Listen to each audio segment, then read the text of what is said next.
I'm Fiera Luna, and I play games on the internet. If you're new here, thanks for stopping by, and if you've been here before, welcome back.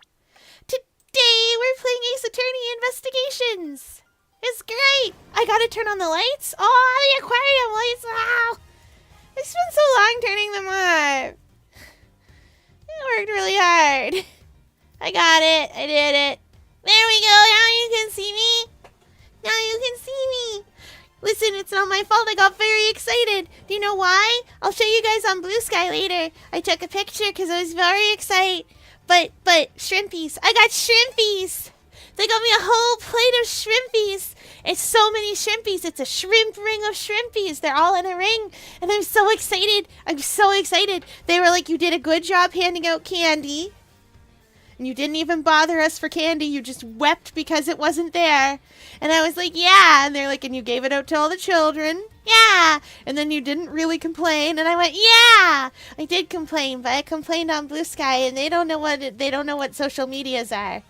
Maybe staff does know what social medias are, but it's fine. It's fine. I got shrimpies now. It's great. Are the shrimps mad? No, they're dead. You can't be mad when you're dead. Tempura shrimp and squid rings. Those are also delicious, but these are just regular cocktail shrimp. Oh, anyway. Welcome in, everybody. Hi, Val. Hi, John. Ooh, Zeke the Geek. Thank you. Thank you for the resub. 4 months. Congrats. You've been here so long. Guys, we're getting up there. We're going to get 500 followers in no time. Did you know? Did you know we're going to get so many? Oh, it's going to be so good. I'm so excited. Oh, where were we with this? We were doing something. Meow, meow, meow. I don't like seafood, so yeah. I'll take all of your seafood. It's okay. It's okay not to like seafood, because you know what's going to happen? You know what's going to happen? I'll take it. I'll eat it. That's what happens. You get me to consume your enemies.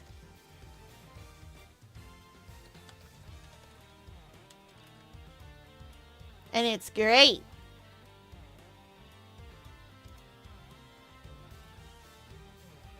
It's great.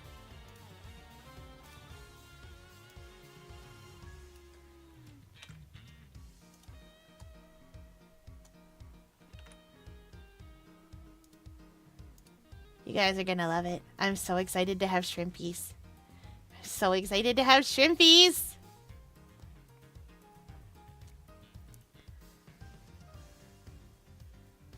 Okay. Now, we're gonna get actually started. I'm writing a song about my enemies, actually. I'm so glad you didn't force me to play him last night, because holy heck, if you did, I think I would cry. I would never. Ah, yes, what happened according to Francisca. Right, that's where we were. We were listening to Francisca be weird. Yeah. Oh, shrimpies. Shrimpies.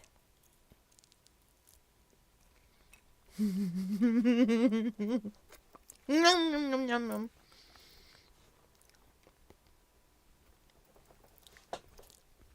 Ooh, a Viking song. Fun. Okay. Right. Wah! Wah!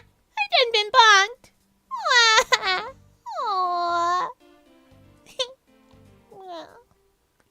Okay, back to this.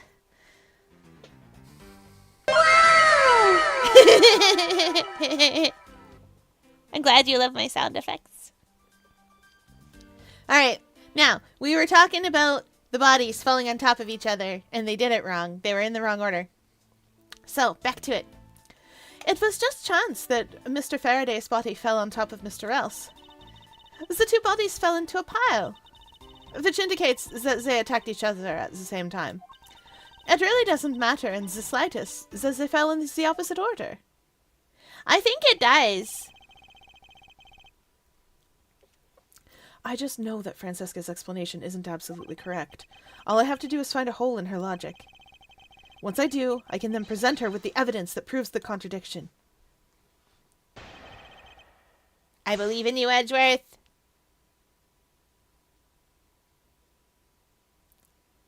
I believe in you, Edgeworth.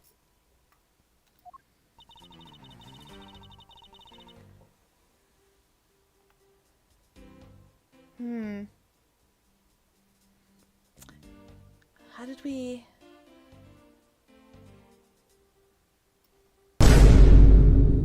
Wah! Jump scared by my own alerts! Pressing someone's testimony in order to gain some time to think. You're a real one-trick pony, aren't you? It's too bad your trick only works on fools. That wasn't my intent. I simply wish for more details as to how Mr. Faraday ended up on top of Mr. Rell. So, someone's impatient. I was just about to explain everything to you. So, do you think that you could hold on for a minute? Francisca, I'll make you a deal. I'll hold on if you hold on to that whip of yours. Oh, I'll hold on to it all right, as I whip you.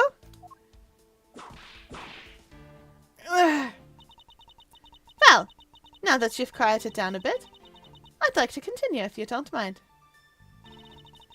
The two bodies fell into a pile, which indicates that they attacked each other at the same time. Oh boy.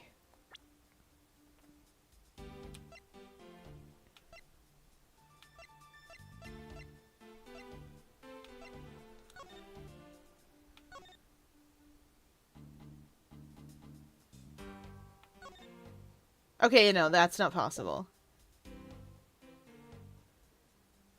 Hold it. What do you mean by they attacked each other at the same time? I assume Mr. Faraday had two different weapons in his hands. He made to attack Mr. Rell while he was holding both knife and revolver. And then, after Mr. Faraday fired the gun, Mr. Rell grabs the knife as he was falling and stabbed Mr. Faraday. That is how Mr. Rell wound up on the bottom of Mr. Faraday on top. Have fun! We love the chalky milk! I wish I had chalky milk. But all I have to drink is water because Staff is like, you better drink some water. And I was like, but what if I don't want to? And Staff was like, well, too bad.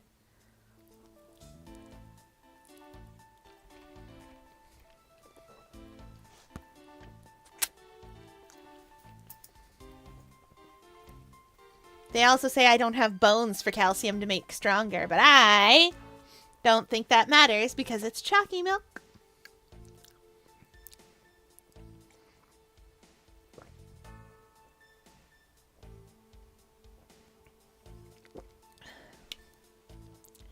Everyone knows chalky milk is for good little Octos.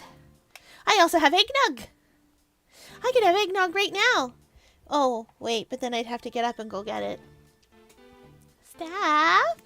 Staff? Staff? Staff, I want the eggnog.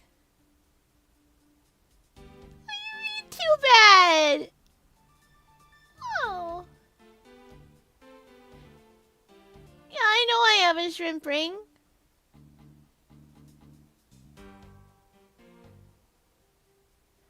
They say I can have nog later.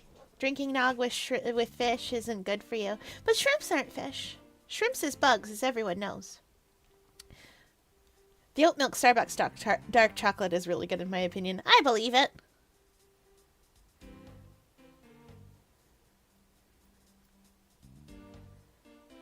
Can't have typical eggnog, I'm too baby. It doesn't have to be that way. Eggnog doesn't have to have alcohol. At close range, that is more than possible. Yes, it's possible, but... Well, if you have any other ideas, then show me what you've got. Oh, I will. And to that extent, I'd like for you to append what you just said to your testimony. Humph! I don't see any point to that, but as you please. That fact indicates that they attacked each other at the same time from close range. Oh, I bet I can present this. Or... Oh, sold! Objection!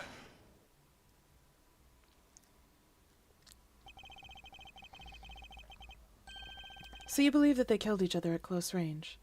Sorry, but that's impossible. Just as it's written in the crime scene notes. The firing of the handgun did not leave a gunpowder burn on Mr. Rell's clothes.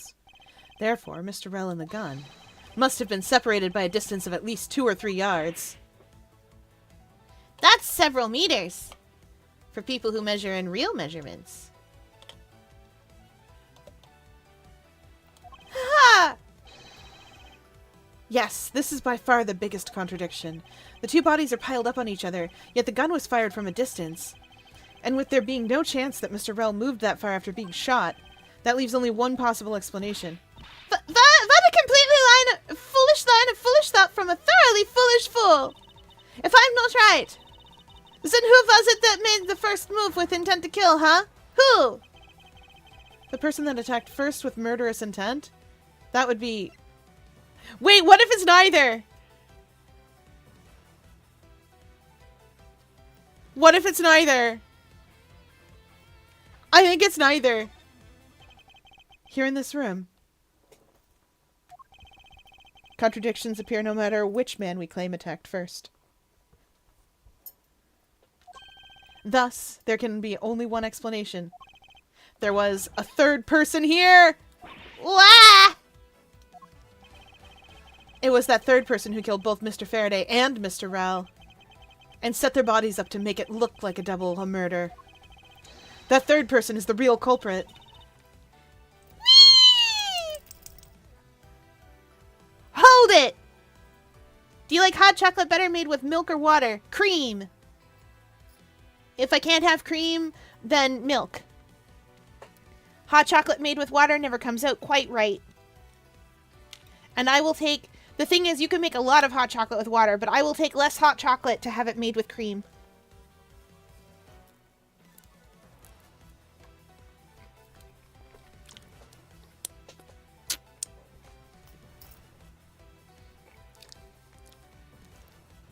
It was me. I attacked first. Oh no, Val.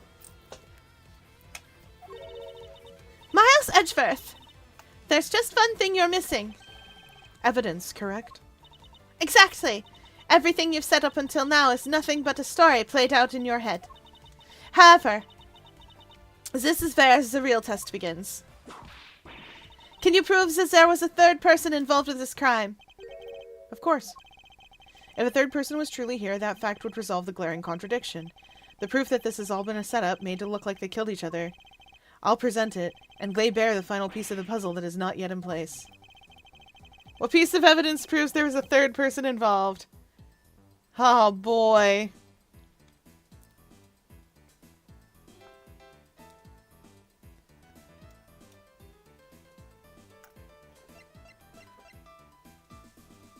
Actually, what have we got?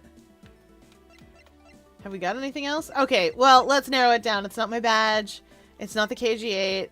Not Gumshoe's testimony. Handgun's already used. Not the knife. Not the notes. It's gotta be this. I can't tell you why, but it does have to be that. The gun in Mr. Faraday's hand and the plastic bag with his blood on it. These two items point to the presence of a third person. How so? Recall Detective Gumshoe's testimony. I was in the hallway the whole time, but I didn't hear a single peep of a struggle.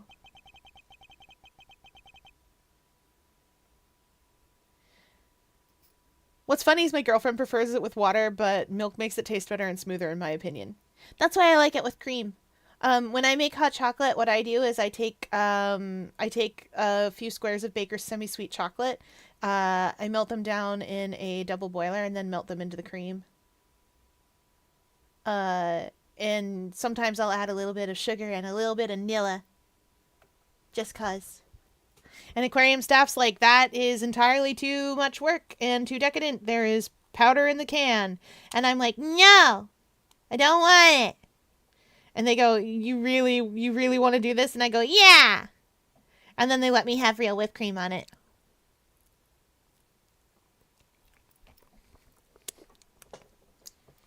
Fair, will you make me some? I cannot. Hot chocolate with cream is really good. You have to be careful not to burn the cream. So you have to be stirring it all the time. And with the chocolate, you have to be careful to just very gently, like, you want to use a double boiler for it to get it in there, to make it liquid first and then stir it in. And then you stir it real gentle like. You don't need very much.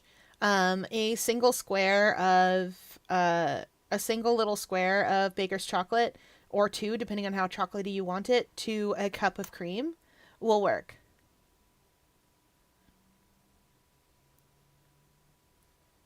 Ooh, Flanders hot chocolate. Oh.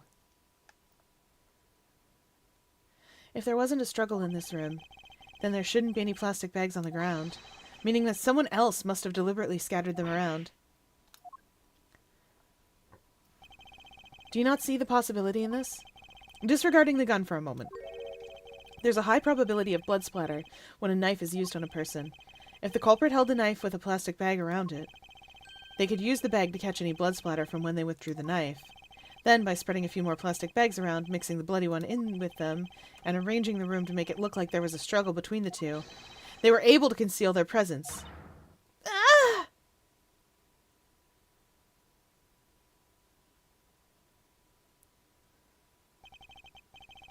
Looks like we've still got a long way to go with this investigation.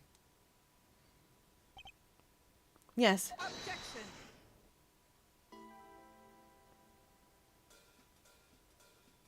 The judge! Oh, what the heck's up with you, pal? Mr. Bad, I advise you to place Detective Gumshoe under arrest. What? What's the meaning of this? Ha! Looks like you're not man enough to discipline your own subordinates. Don't you dare! That detective claims he was there, standing in front of the door the entire time. But I have it on good authority that it was all a giant lie. Ms. Yu, I ask that you please explain that last statement. I'll let His Honor explain it himself. I saw it with my own eyes, I tell you. During the recess, there was a period of time when there was no one in this hallway. What? See, Mr. Bad? So I ask you, why would a detective who was supposedly doing his job the whole time want to fabricate such a lie?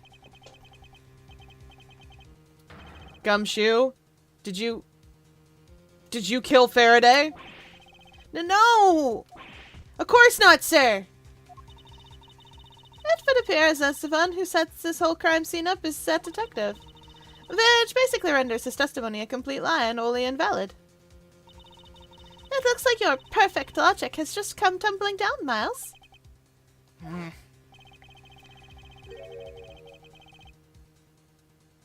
was in the hallway the whole time, but I didn't hear a single peep of a struggle. Was that statement really a lie? Detective Gumshoe, you're now a suspect in the murder of 2 men. Now spit out the truth, or so help me. I haven't lied to anyone, sir. Honest. I really was there. I was in the hallway the whole time. Detective Bad, I ask that you please do not act without my permission.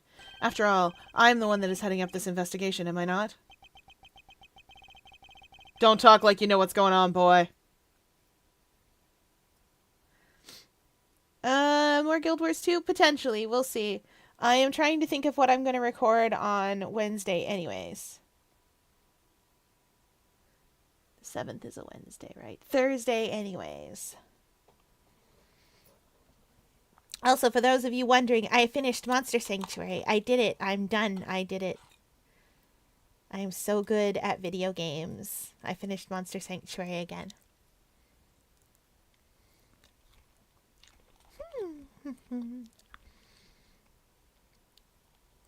And we will play more Monster Sanctuary on my channel over on YouTube. And then yeah.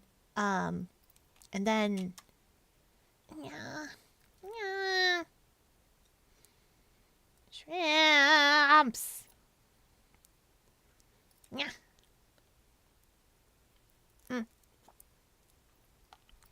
I'm playing a randomizer.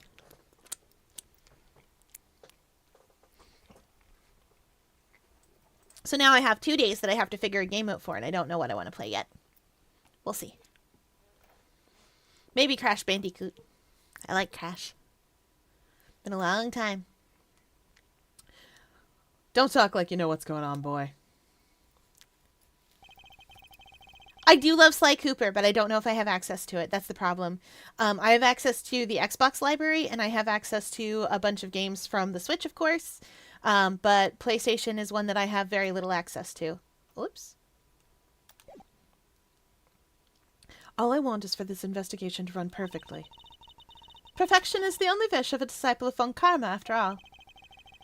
Therefore, before you take Detective Gumshoe into custody, I'd like to set the record straight on something. And what's that? What should I ask Detective Gumshoe about? I mean, motive, I guess. Like, he was in the hallway, he says, so that's not going to get us anywhere. The state of the hallway it doesn't matter. Anything about that hallway is going to be useless to us, so motive it is! Why would he do it? I suppose the one thing I'd like to clarified is Detective Gumshoe's motive for committing this crime. Motive, huh? Gumshoe, you got a grudge against Faraday or anything? No, sir! Not me! Not a single bad thing against Mr. Faraday, sir! Is that a fact? You really have a problem with lying, don't you, Detective Gumshoe? I'm telling you, I am not lying!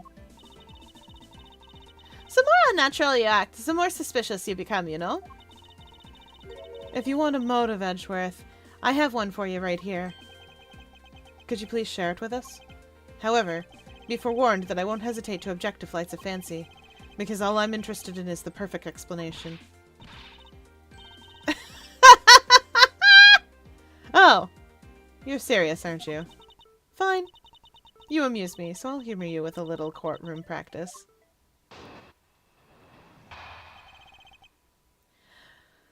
I understand that you hate this woman.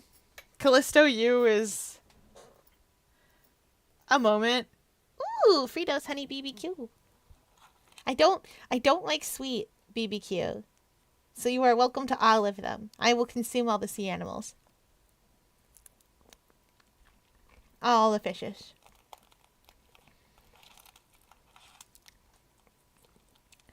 Every fishes. Fish, fish, fish. They're so good, you guys. I'm so glad aquarium staff let me have shrimpies.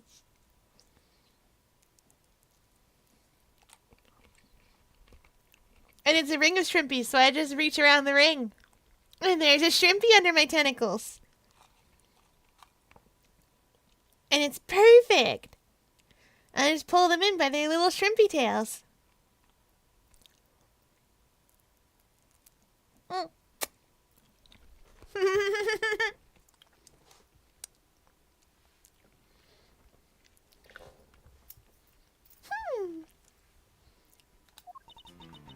It was about a week ago. I saw the detective get chewed out by a livid Faraday in front of the precinct. He stood there super pale as Mr. Faraday yelled, "That's a salary cut for you, you nitwit." A brand new detective suddenly getting his salary cut. That's reason enough for a grudge. Well, how's that for the perfect explanation?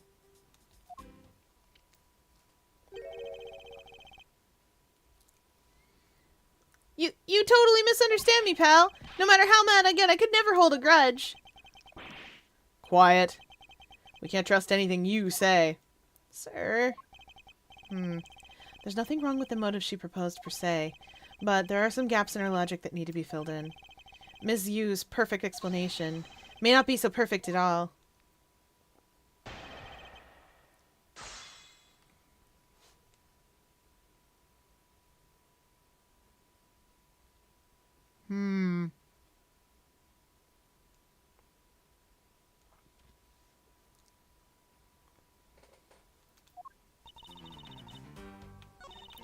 Okay, this is a motive for Faraday, but what about Rel?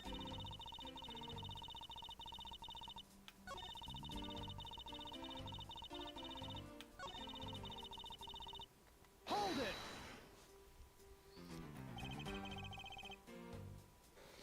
You call your explanation perfect? Is it not to your liking? Unfortunately for you, it's just not up to my standards. Oh, is there something you want me to clarify in that case? What should I do? Should I raise an objection?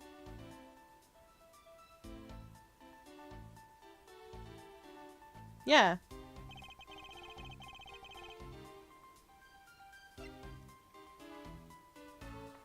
Why the heck would he kill Mr. Rel? I understand Detective Gumshoe's potential motive for killing Mr. Faraday. However, what about his motive for killing Mr. Rel? His motive for killing Rel? Like I would know. If there was no clear motive for both of the murders, then I doubt this incident would have occurred. Wouldn't you agree? Is there anyone else who might have had a grudge against either of the two men? Or should we look into that ourselves? Oh, in that case, I have absolutely no idea. What? But that's impossible. She must know something. You're getting dragged back to the elevator. Well, be careful. And don't forget to pop back into the window periodically while you're lurking. If you're out of the window too long, Twitch forgets you were ever there.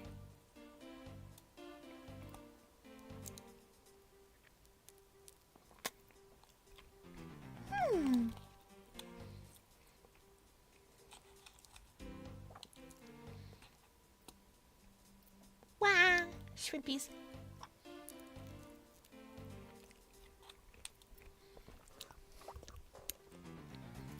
Have fun with your flare.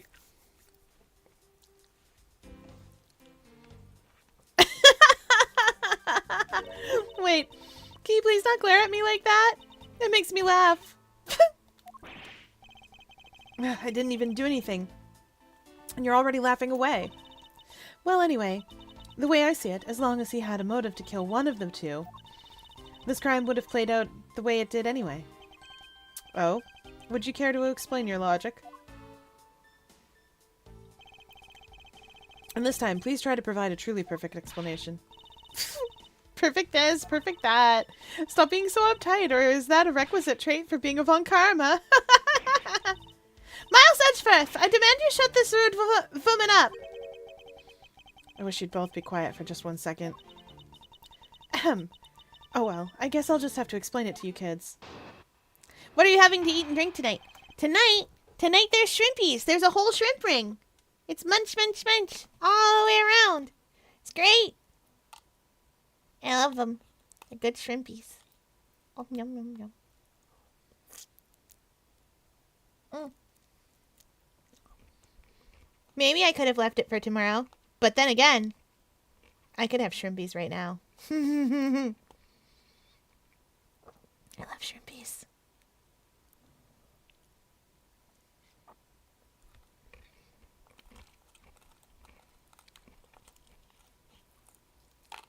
It's the best treat for octopus. The octopus is me. I'm the octopus. It's the best treat for me.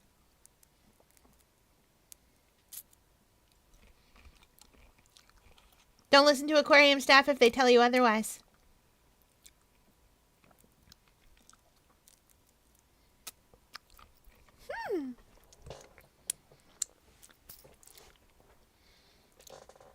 And for drink, it's plain water. As one does. Okay. Motive to kill the men. There's no one out there with a motive to kill both Mr. Faraday and Mr. Rell. All you really have to establish is that someone had a grudge against one of the two men. Mr. Rell, who happened to be there, became a witness to Mr. Faraday's murder. Therefore, he was killed out of necessity and set up to look like they had killed each other.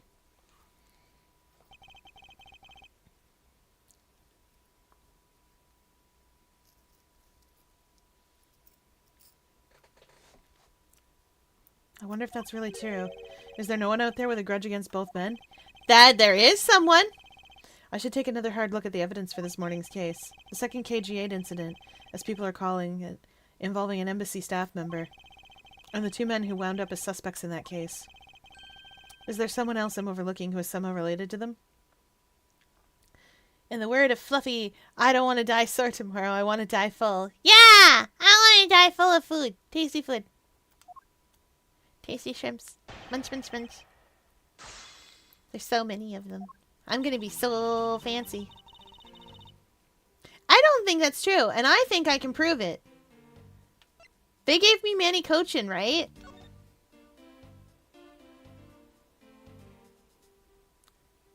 Yeah, he's already done a murder before. Objection! Ms. Yu, I believe there is someone you overlooked in making your statement. Or rather, is it because you'd rather not bring this person up? What do you mean? We are looking for someone with a reason to kill both Mr. Faraday and Mr. Rell. I can think of at least one person that fits the bill. He was the suspect in the original KG-8 incident, and a member of the Kodofian embassy staff, Mr. Manny Cochin.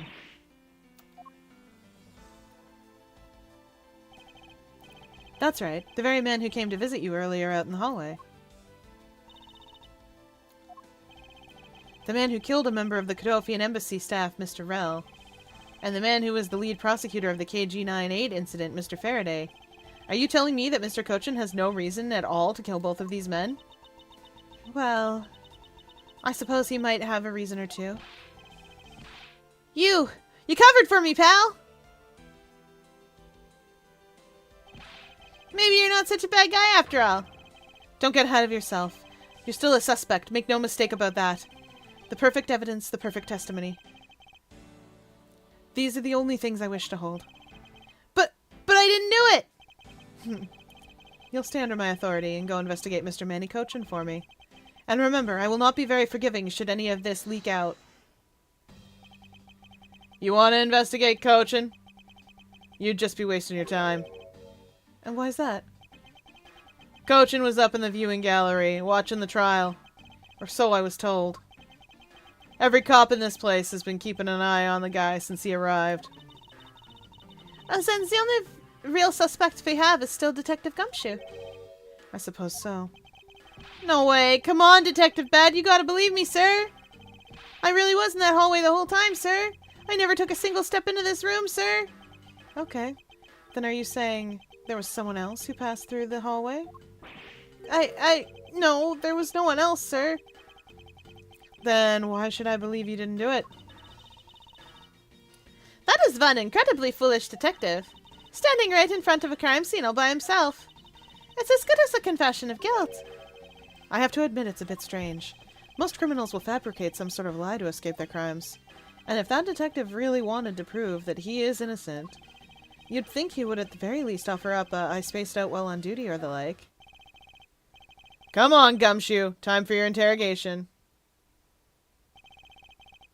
Detective Bad.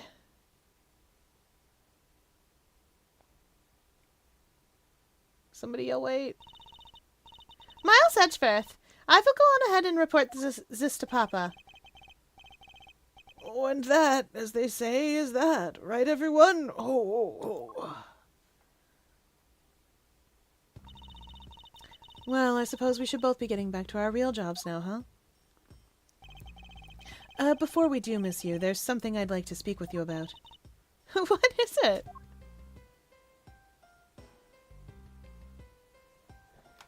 To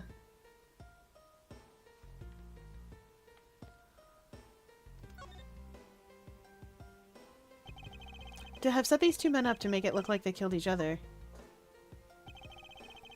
If there's one thing I cannot forgive, it's the desecration of the dead.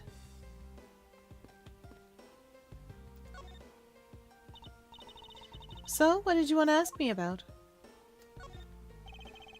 The current case of the murdered Kodofian embassy staff member. I've heard that people have begun calling it the second KG-8 incident. Only among you law enforcement types. And what about it? I'd like for you to tell me everything you know about the original KG-8 incident. I'm afraid I can't help you. I don't know anything beyond what was reported in the papers. No, I believe you know much more, since you are directly tied to the KG-8 incident. I'd appreciate it if you stop with the false allegations. Baseless outbursts are useful both inside and outside the courtroom, don't you know? I do, but I also know that I do have a leg to stand on here. Think you can stop making that ultra serious face in front of me? If you could please stop laughing for just 1 second. I'm not going to make any headway like this. I'm just going to have to show her exactly how related to the KG-8 incident she is.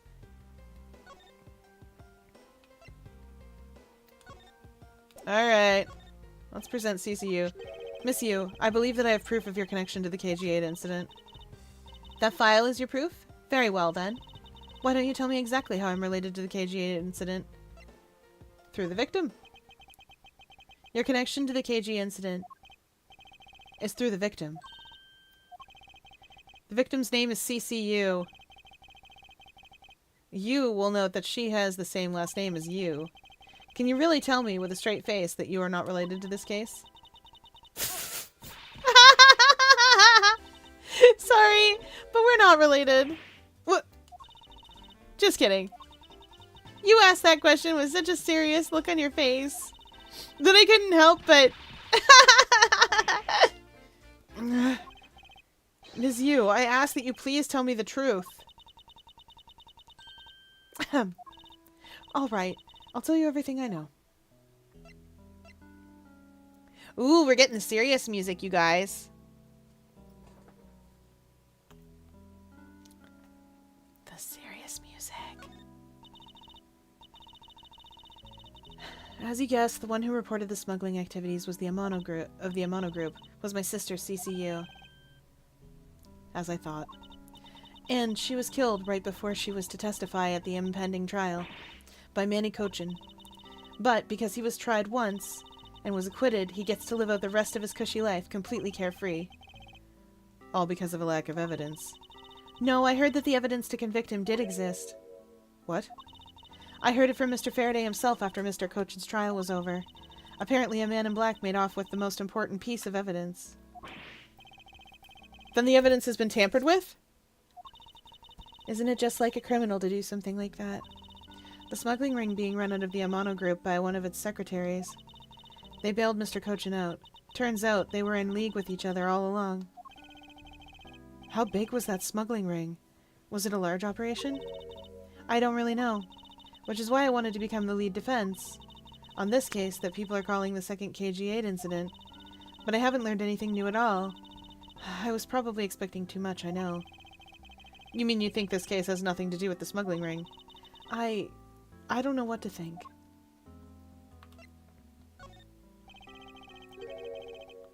Why did Mr. Cochin want to meet with you earlier? Actually, he came to watch the trial. Apparently he only found out that I was the defense lawyer in this case after he'd arrived. He figured he should say, hi, and one other thing. Looks like you couldn't resolve anything this time either. Too bad. Oof. Oof, that's so mean. That's so mean. That's her, like, sister that he killed, and he's just like, lol.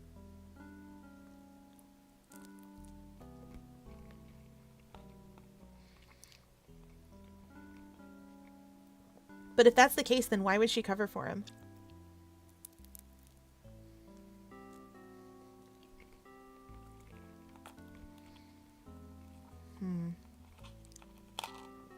Because, like, by not mentioning him, she's kind of covering for him. So why would she do that?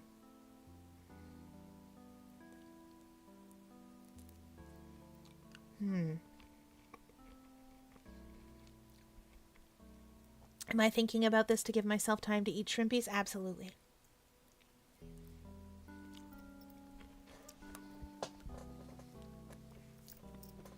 No one can stop me. What's that supposed to mean? Oh boy, stop it with the scary face already. It's fine. I'm fine, really. I gave him a good slap across the face. The way she talks about slapping him as she laughs is kind of creepy. Ahem. But it's just as Mr. Bad said. He's not related to the double murder. I asked around and people in the gallery claim that he was in his seat the entire time. Talk about cruel fate. Well, this is about all I know. Sorry. Guess I wasn't much help, huh? That's not true. I'm sorry I made you recall such a painful time in your life. Edgeworth, you're really too serious for your own good. You really need to learn to relax. We wouldn't want you to die of stress, would we? Thank you for the advice, but there's no need to worry. I work in my own way, and I will catch this criminal in my own way as well. You'll see. Look at you with your game face on, ready to go. I'm making no such face. Did you know? Laughter is the best medicine, Edgeworth. Don't you get tired of making such a serious face all the time? I'm charged with making sure that all the criminals of this world are found guilty. I have no need for laughter. There you go, making that face again. Oh well. I've got to get going. I still have a few loose ends I need to tie up.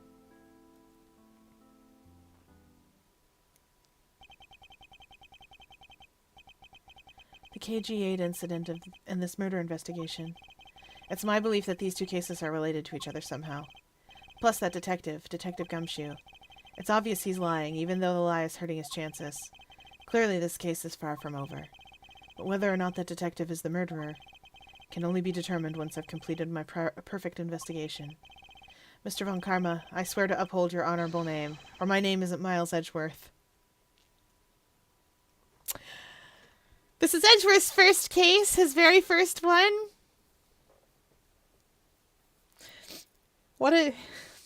His very first one. Oops. And you can tell, because he's such a sweetheart. He's trying so hard to be a good boy. He's like 20. Fresh out of school. This is his first case. Who knows? He might be like 18.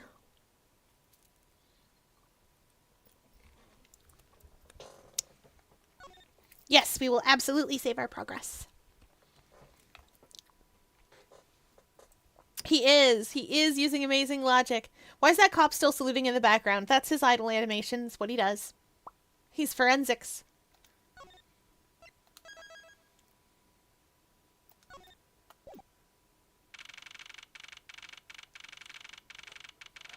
Look at this happy little family. Ah! I'm sorry. The one on the couch. The cop on the couch. Hilarious. 10 out of 10. Speaking of cops saluting in the background, look at that man. He is so tired. Sir, what is to become of the trial into the Cadofian Embassy staff member murder? Indeed, since both the suspect and the prosecutor are now dead, the case will be dismissed. In other words, the trial ends here prematurely. Ha!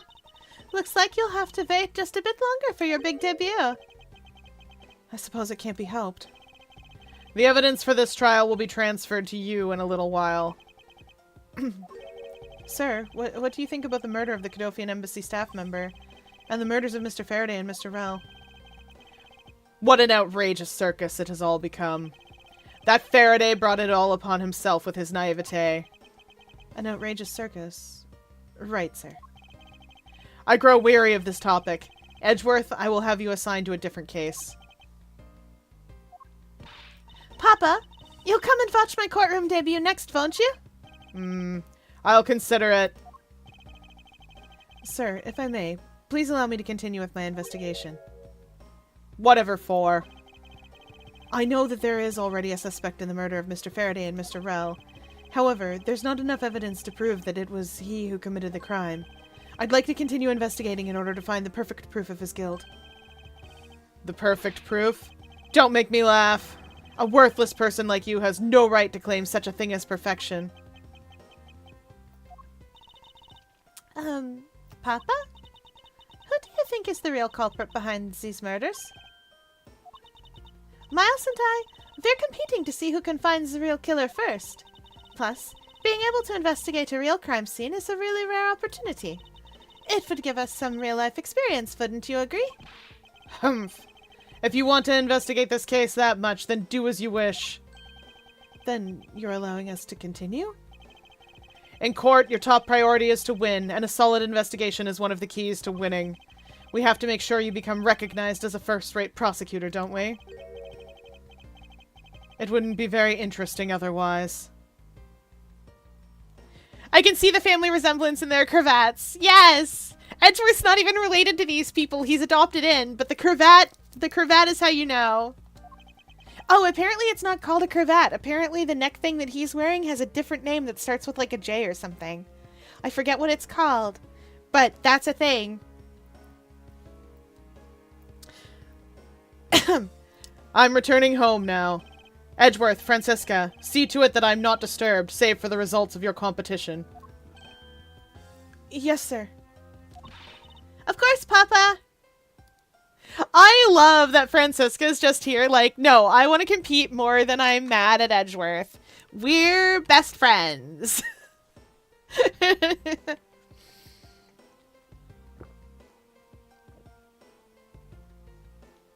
Von Karma, even now, is setting up to ruin Edgeworth's life because he can't let the fact that Gregory Edgeworth, Miles' father, he can't let the fact that Gregory Edgeworth made him take a penalty once. He lost one of those little exclamation points and he's never living it down. He hates it. He hates it so bad that he adopted the boy to raise him into a prosecutor instead of a defense attorney. And he still hates the boy. Ah, this is great.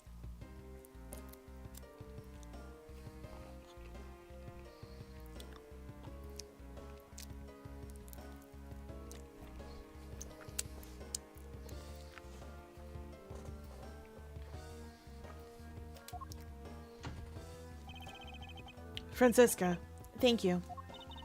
What are you thanking me for? Your logic earlier was built on that scruffy detective's lie. That means the competition is still on. Yes, just as you wished. Humph! I couldn't let you get off so easily. Now then, let's see how well you fare on the investigation from here, Miles Edgeworth. Google tells me he's wearing a jabot, which it says is a type of cravat, but Google's results are highly suspect lately. That's fair. I don't know if I have enough information yet, so my first order of business will be to question anyone involved with this case. No, my first order of business is to see about this man up here sleeping. Sir, nothing to report, sir. Is there no one who will make this man take responsibility for his actions on the job? Looks like we have no choice but to report this to Papa. Then this guard can have fun in a waking nightmare after being awakened from his dream. Actually, let's not. I kind of feel sorry for him now. Oh, the switch is chugging. I can't stop the water, sir. It seems that this man who was here earlier broke it by drinking from it too much. Bunch of fools who pretended not to see the foolishly foolish actions of a foolish fool. Well then, why don't you lend the officer a hand? Humph! As if I should have anything to do with this. Besides, that water-drinking fool's mouth is the thing the officer should be covering. Let's give that officer a description of the water guzzler later. She seems to have quite the grudge. It sounds to me like someone wanted to drink. Wow, this thing is so incredibly detailed. Minor modeling fanboy is so impressed. I'm not exactly a fan of plastic models per se. but even I can sense the superb quality of this model. I simply cannot comprehend how that man can feel so much love for such a trifle. Oh, I see.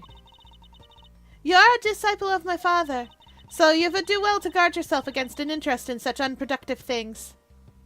And this is why we never learned that Edgeworth is a Steel Samurai fan. Yes, perhaps I should take up whipping people like the young lady over there.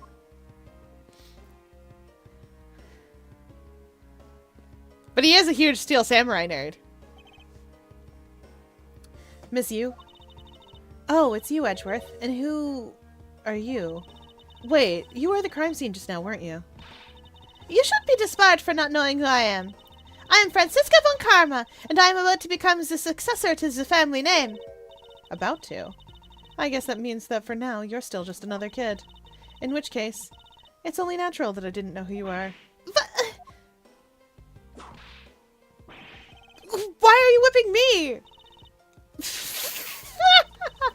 Anyway, it looks like they're planning to hold the evidence a bit longer. If there's one thing I can't stand, it's waiting. I'm terribly sorry, but I have a few more questions to ask of you. Oh, we hydrated. Chat to me ends.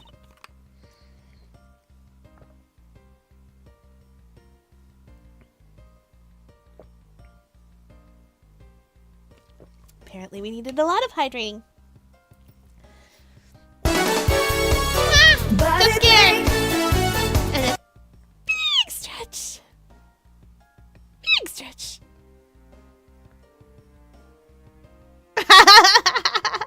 They can do a who's on first with her. You as the defense attorney. No, I'm the prosecution. What's the name of the guy on second? Yeah, I know, right?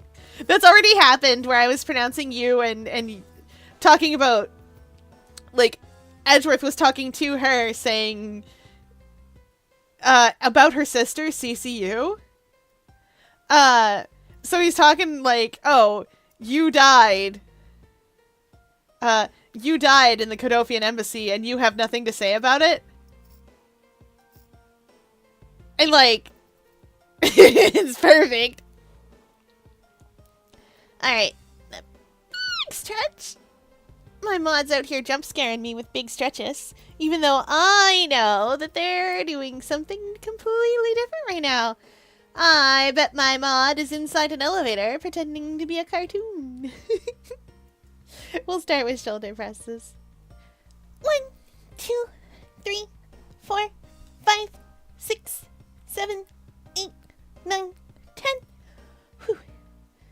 1, 2, 3, 4, 5, 6, 7, 8, 9, 10. And one more time. 1, 2, 3, 4, 5, 6, 7, 8, 9, 10.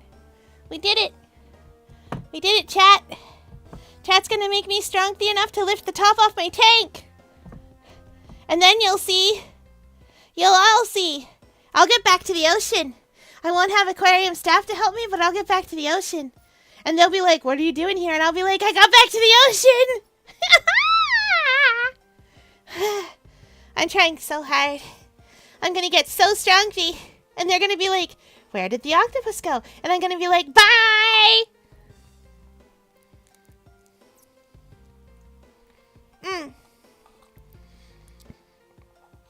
I will take cool staff with me.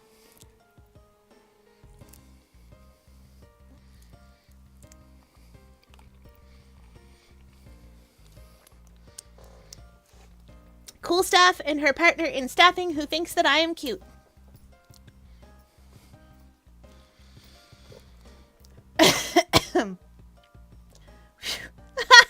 Look at you.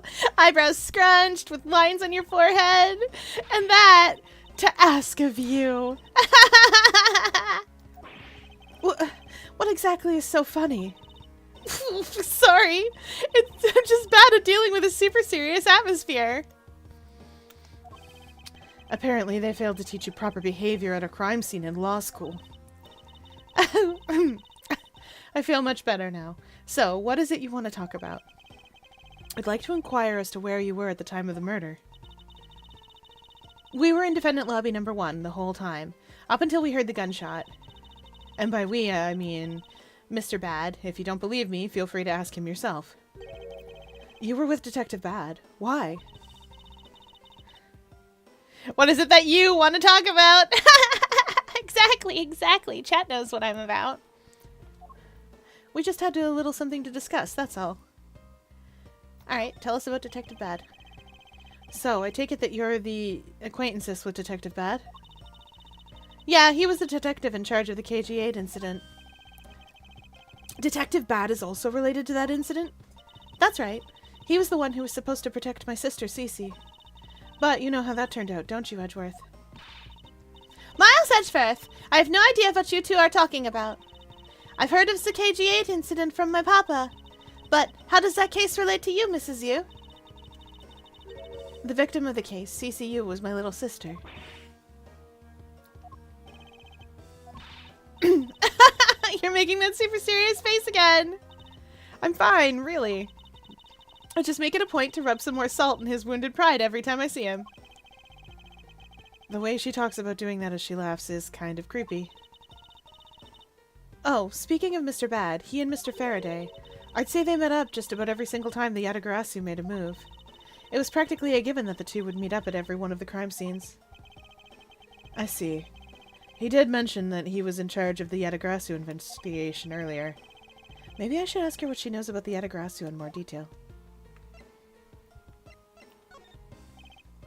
Mizuo, I was wondering if you could tell me about the Yatagarasu. The Yatagarasu, huh?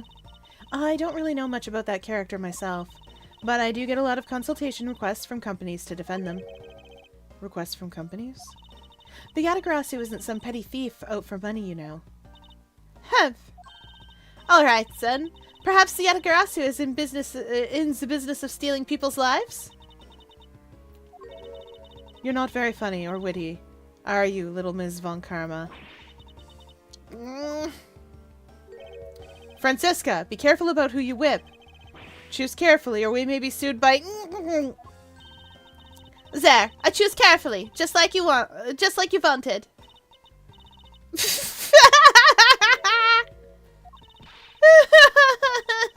That just now was hilarious, little missy. Humph. Of course it was. I keep trying to fast forward this video thinking it's a YouTube video. Nope, you're stuck waiting for me. I am too powerful. More shrimpies. For chat, anyone in chat who doesn't know, I got shrimpies. I got a shrimp ring. It's a whole ring of shrimpies. They're all just right there for me to eat. This is so good.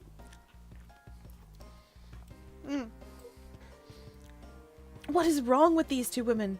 Why does my pain give them delight? And?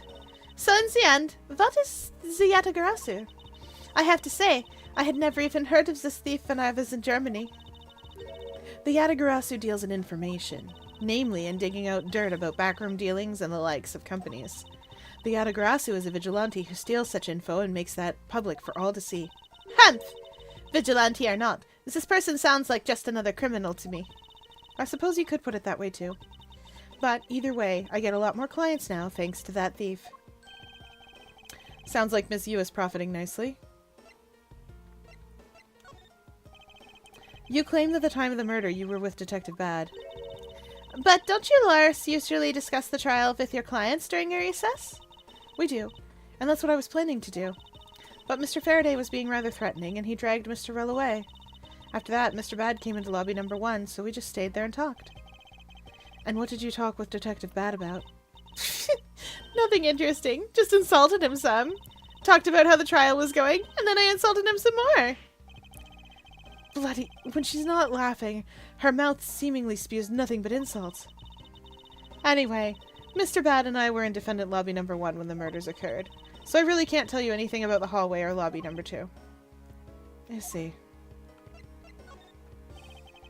I'd like to ask you a few questions about your client, Mr. Macrel. Now, your client first claimed to be Yatagarasu. Is that correct? Yeah. Once I heard that it was the Yatagarasu that had made off with the evidence from KG-8, I began to ask Mr. Rel all sorts of questions, but to no avail. Turns out Mr. Rel was not the Yatagarasu. He had just made that up. He made it up? Mr. Rel's crime was caught on tape by the security cameras, but there's no footage of him sneaking into the Kodofian embassy itself. Hold on for just 1 second. Then you mean to say is that you knew he was not the real Yatagarasu, and that he was just another cold-blooded killer? And you were ready to defend him? Yes, that's right. I see. So a defense lawyer is actually just someone whose job is to cover for criminals. That's why defense lawyers are so detestable. But they're no match for us von Karmas.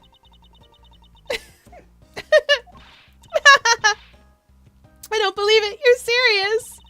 Why don't you save that face for something you're really worth being serious about? In Edgeworth, do you remember what I said earlier? I have my own agenda. I'm still on the hunt for leads regarding the KG-8 incident, all right? And for that, you have not a single qualm about defending a known killer? Don't put words in my mouth. I said no such thing. The only way I had to get close to Mr. Rel was to be his lawyer. I had no intention of covering for him ever. So don't you dare suggest that I was going to. I'm sorry. Forgive my rashness. I suppose I've gotten all I can out of Miss Yu. I should move on and speak to Detective Gumshoe now. Detective Gumshoe? Hey, it's you, pal. You're here. Youch! As am I. I don't think you needed to whip him to let him know that.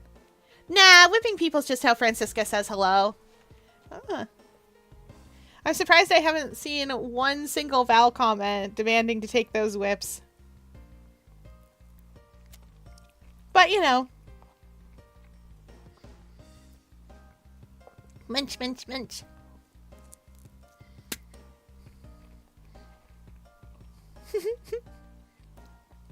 Shrimpies.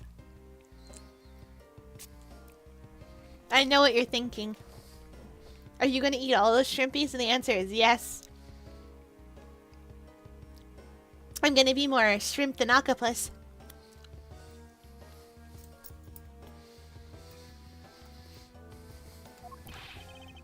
I didn't do it, pal. I swear on my honor as a detective. I really didn't. Your words are useless. I place my trust only in the evidence, detective. Once the investigation is fully over, and should we find out that you are the killer, there will be no mercy to be had for you. Have a heart, pal. But you're not worried, right? After all, you have nothing to worry about if you really are innocent, that is. Anyone in law enforcement or a legal profession that says you've got nothing to worry about if you're innocent is a liar. They're a liar and a charlatan, and you should not believe them. In this case, it's true. But you should not believe them in the real world. Staff says that all the time. And it isn't true. Whipping people is assault, and if she hits the wrong person, people might retaliate. That's true. Somehow it never happens that way. You got nothing to worry about if you're innocent and can prove it. Even then, it's dodgy. That's right. Hey, pal, go and do your perfect investigation and get the real killer for me, will ya? Humph. I would have done so, even had you not requested me to, Detective.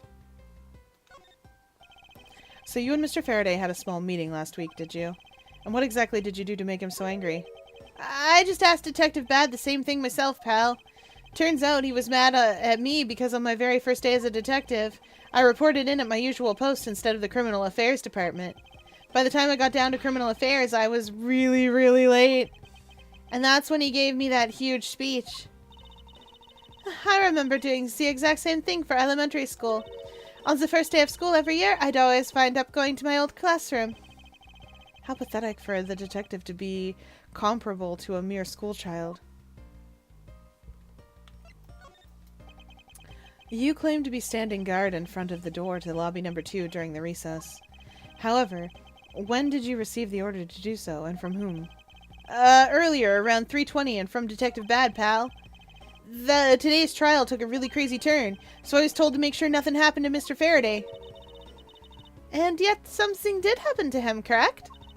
It looks like it was a total waste of manpower to assign you to guard duty.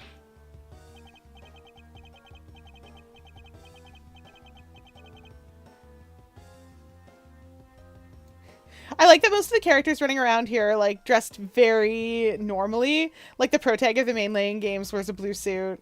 Then you've got Edgeworth in the magenta jacket. That would put Saul Goodman to shame. Yes! Yeah, in my eyes, you're guilty until you're proven innocent, not innocent until proven guilty.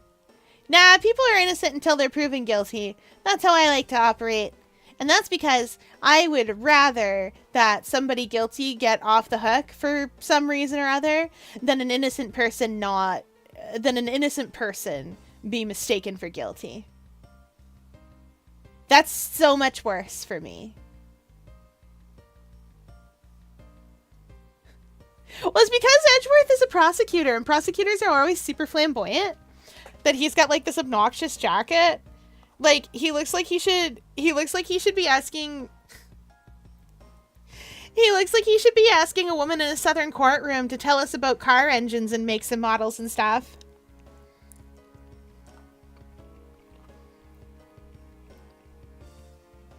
Like, he's a man who's definitely, like... He's a man who definitely won't go in the well of the court, but I think he would want to. Side note, do not enter the well of the court. The bailiff will tackle you. The people in Law and Order do it because they're obnoxious, but you're not allowed. Not normally. The bailiff will tackle you. When you're in real court, you stand behind your real court walls, like your tables, and then you say stuff.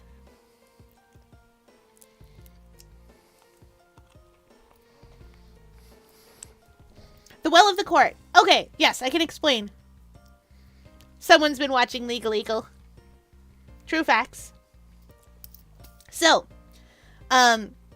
you can picture in your mind what a court looks like, right? There's the judge at the front. There's the box where the witness sits. There's the box where the jury is. There's probably a stenographer in front of the judge, typing away. And then there's the tables for the defense and the tables for the table for the defense and prosecution, respectively. That big empty area that's in the middle, where the stenographer's kind of sitting in and, like, there's just generally empty floor space. That's the well of the court. I don't know why it's called that way, but that's what it is. And if you go in there and you're not allowed in there, boy, howdy do people get mad at you. And the bailiff will tackle you. You're not supposed to be in there. Part of what it's for is to protect the witness and people on the stand. And it's also to keep you from being able to, like, go over to the jury and, like, talk at them where the judge can't see. Because, like, if you could, then you could hypothetically, like, pull something out of your coat or whatever and show just the jury, and the judge would never know.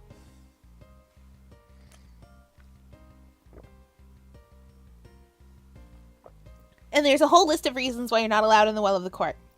You can get permission to go into the well of the court, or the judge can be like, get up here, approach the bench, get your butts up here, you two knock it off, whatever they're doing. But, like, you can't just go in there. It is always really funny watching Law and Order because I know that you can't just go in there. To see them, like, go in there and walk around and do their speeches and pace and, like, be dramatic and stuff. And then still ask permission to approach the bench.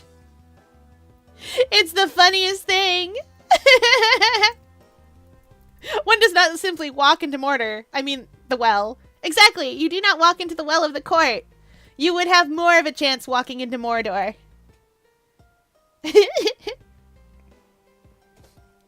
Ow, your words sting worse than your whip, pal. So it was Detective Bad who ordered him to stand guard, huh? Now then, Detective Gumshoe. Is there anything else you'd like to tell me? Nope, not a thing, pal. In that case, allow us to take a look at what you are carrying on your personage. Ah! Wait! You can't do that! There's nothing of any particular value here.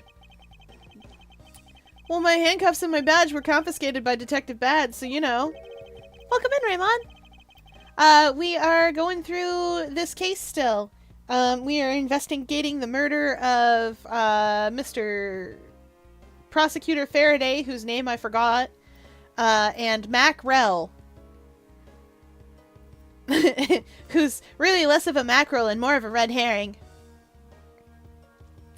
And what is that open envelope I see sticking out of your coat pocket? Hands off, pal! Just show it to us already!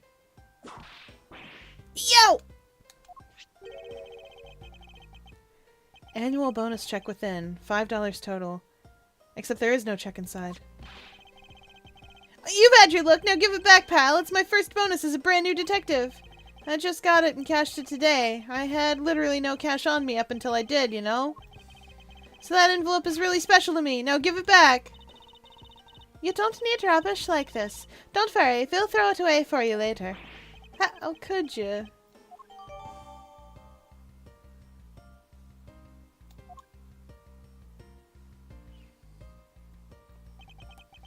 I'm sorry, but I need to take him in for questioning now. I think I've asked him just about everything I needed to. No, wait. Since he became a suspect, there's one piece of evidence I should reconfirm. Officer, I ask that you wait a second. I still have one thing I'd like to reconfirm with Detective Gumshoe. Understood, but please make it brief, sir. I want to hear it from the horse's mouth. I must confirm whether or not his testimony about when the crime occurred is the truth.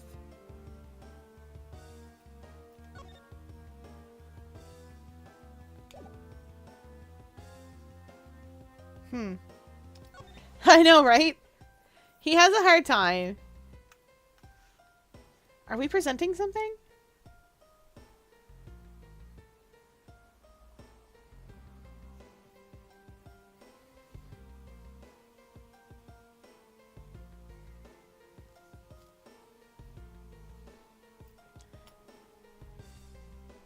We must be. Oh, wait, duh. He gave his testimony. You told me earlier that you heard no sound other than the gunshot out in the hallway. Is that correct? No mistake about it, pal. Well, I mean, we have $5 milkshakes, so who am I to judge? A $5 bonus, what the heck? Yeah, you gotta remember two things about this game. Thing one, it is made in Japan, and thing two, for all the drama that it has in it, it is still supposed to be kind of a light comedy thing. So that's the joke. That it's only a 500 yen bonus.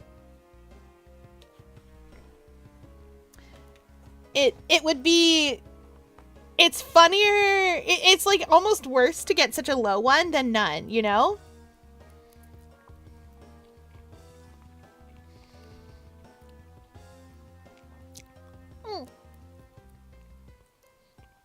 Shrimpies, shrimpies.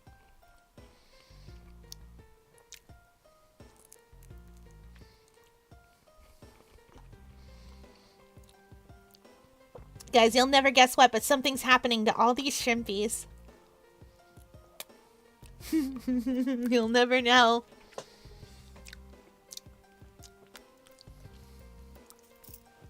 I'll show what the shrimpy tray looked like before and what the shrimpy tray looked like after later. Body bang. Jump scared! Jump scared by my own alerts! Okay, we'll do twists. 1, 2, 3, 4, 5, 6, 7, 8, 9, 10. Whew. 1, 2, 3, 4, 5, 6, 7, 8, 9, 10. Yeah, one more time. 1, 2, 3, 4, 5, 6, 7, 8, 9, 10. Okay, we did it.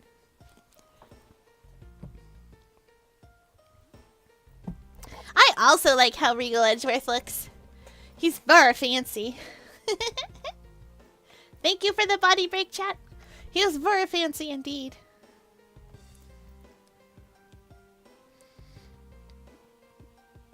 This was his first case, so He was still dressed in the manner of Von Karma. Is that also correct? Yep, not even a single ant passed through that hall while I was on duty. Hmm. You don't realize that the lie you're telling is only making life more difficult for yourself. Huh? Oh. But it's true. I didn't see anyone go through the hallway, and I didn't hear anything else, pal. I bet the killer found a way to kill the two guys that's beyond what even I can imagine. So he intends to continue telling this ridiculous lie. But why would he do so, given the situation he's in? I believe a thorough investigation of the hallway in front of the defendant lobbies is in order.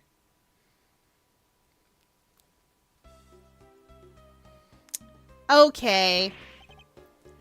You... No! Flit! How could she have not noticed that coming? Wasn't that the child I changed money for earlier?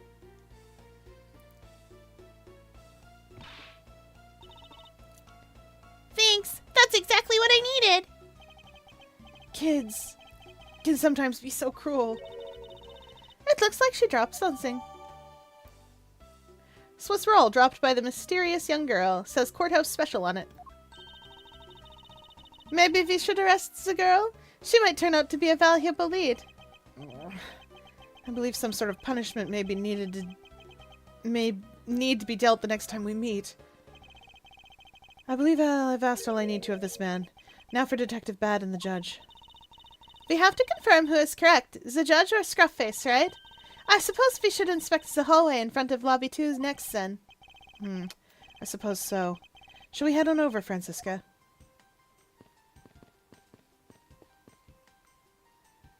Swiss rolls are delicious. They are! Hey, there's those ants still doing ant things. Still eating that Swiss roll. Ah, Swiss rolls are delicious. There's lots of things that are tasty. Now I want a passion flaky, though. They're so hard to eat, and half of them ends up all over you, but darn it, I love passion flakies anyway.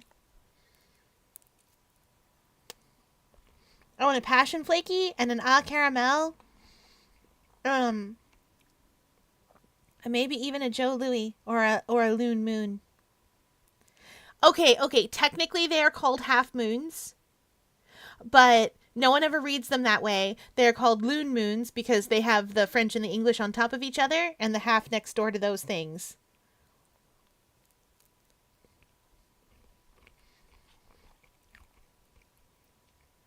Despite the fact that loon just means moon.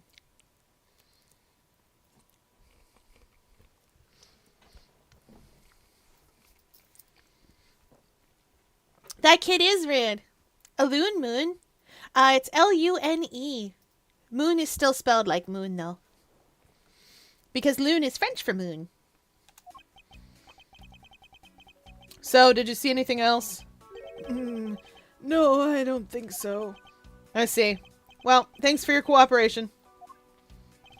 Oh, it's nothing. Just doing my duty as a defender of the law. That'll be all for now. I'll ask again if I have any other questions. Anytime, Detective. Now, if you'll excuse me, I have a few loose ends I have to tie up. Oh, you're that new prosecutor Mr. Von Karma recommended, right? My name is Miles Edgeworth, Your Honor. And I'm Manfred Von Karma's daughter, Francisca Von Karma. I'm set to become the successor to my genius father any day now, Your Honor. I see. Mr. New Prosecutor recommended... I bit my tongue. Are you all right, Your Honor? Please, feel free to refer to me just as Miss Von Karma, Your Honor. As for him, just Edgeworth is fine. Apparently, somebody doesn't feel that I'm worthy of a proper title. Oh, very well then. I shall call you Miss Von Karma and Mr. Prosecutor Edgeworth. Your Honor, Mr. Edgeworth is fine, sir. Now, about your earlier testimony. Yes, what about it, Mr. Edgeworth? I would like to ask you a few questions about what exactly you saw. All right. After all, it's my duty to clarify my testimony as a defender of the law. I greatly appreciate your cooperation, Your Honor. Now, the first thing I will need to do is figure out that detective's exact movements.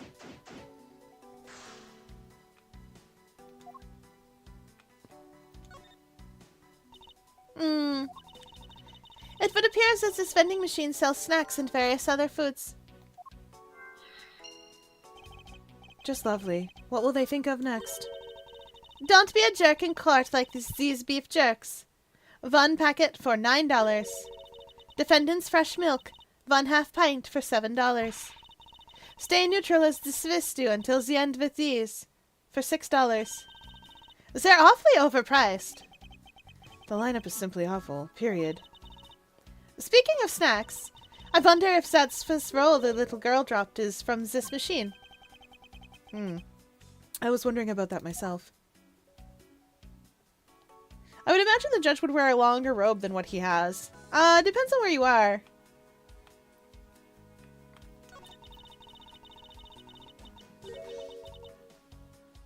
The end of what? Well, I assume it means the end of the trial. I suppose that means that one shouldn't eat these during a recess. You can't eat during a trial, so I suppose the only time you can eat them is now, huh? I wouldn't mind if you wanted to eat one now. They come in packs of 2 after all. Humph! We're in the middle of an investigation. Besides, I don't have $6 on me. If you want, we can pool our money and buy a pack together. If I have to split it with you, then I don't want it. Adorable. She's so cute. I thought it said hair sandwich instead of ham. Yes. As for the judge, he is dressed as a judge would be in Japan, and they tend to have they do have the shorter robes. They still look very stately and regal behind the judge's box, up in the judge part of the court. I forget what it's called again. I tried to call it a pulpit. That's a religious thing. Up on the stand. There we go. Examining this vending machine made me want more shrimpies.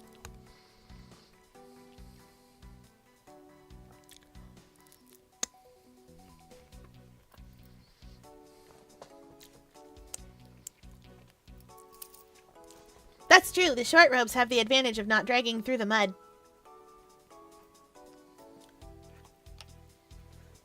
Why is Fran such a jerk? High-class rude biscuit. Franziska von Karma is a von Karma. She's acting as her dad would have her act.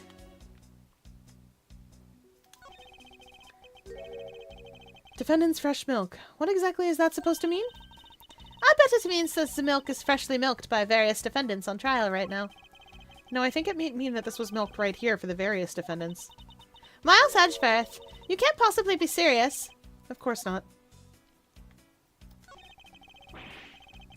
When it's looking bad, blind your opposition with some OJ. Are they promoting violence? Don't worry. My whip will make sure that anybody following this advice won't be here for long. Compared to the sting of that whip, the sting of orange juice might not be so bad. When you're in hot water, you might need a hot dog.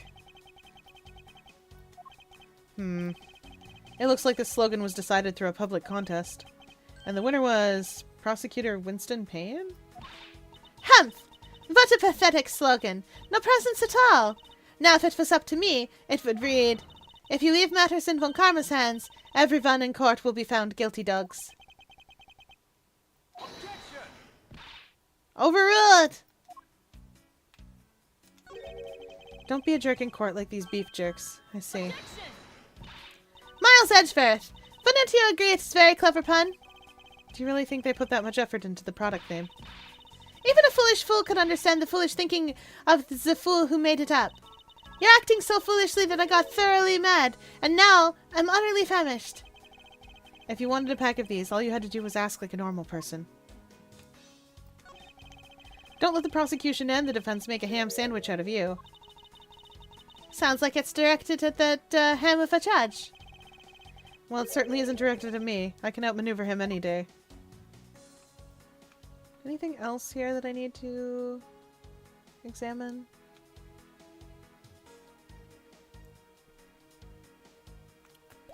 No, looks like we're all good. It doesn't look like there's any contradictory left in this area. I suppose not. Perhaps I should check somewhere else. Does it take debit cards? No, it takes credit cards. It does. This game was made longer ago than the remake, so it does take credit cards. Debit cards... I don't know if debit cards were a thing when this game came out. Oh. Okay, definitely this open window is important. What's that? Is this... It's a pink-colored piece of trash made out of rubber.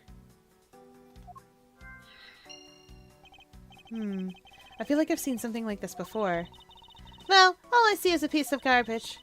But, you know, the fact that there's litter running around loose inside this courthouse. Simply unforgivable. Why are you whipping me? Ack! It's not like I was the one who littered. Rubbish belongs in the rubbish bin.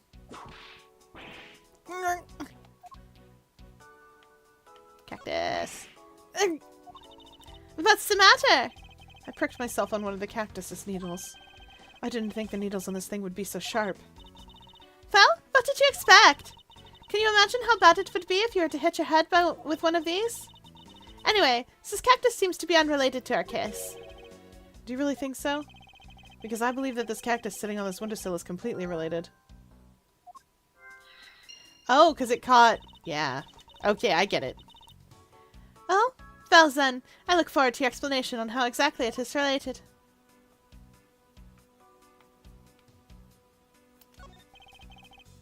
I can look outside, however, I doubt the killer could have escaped through here. Of course not. This is the 3rd floor after all. It appears that the bars installed on this window to prevent people... That there were bars installed on this window to prevent people from falling out. Bars? What bars? Can you not see them from your vantage point? Oh, because Francisca's too short.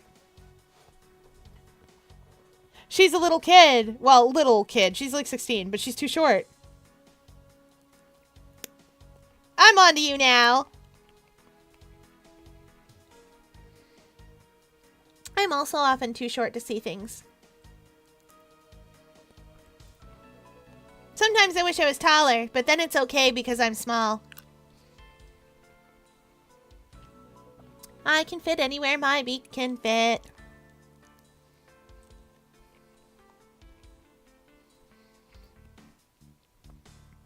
And I'm only 4 centimeters big and my beak is so small.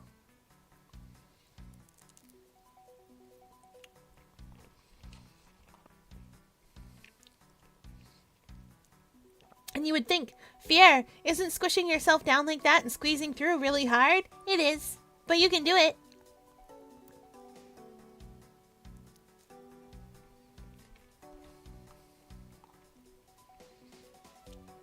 Such delicious shrimpies.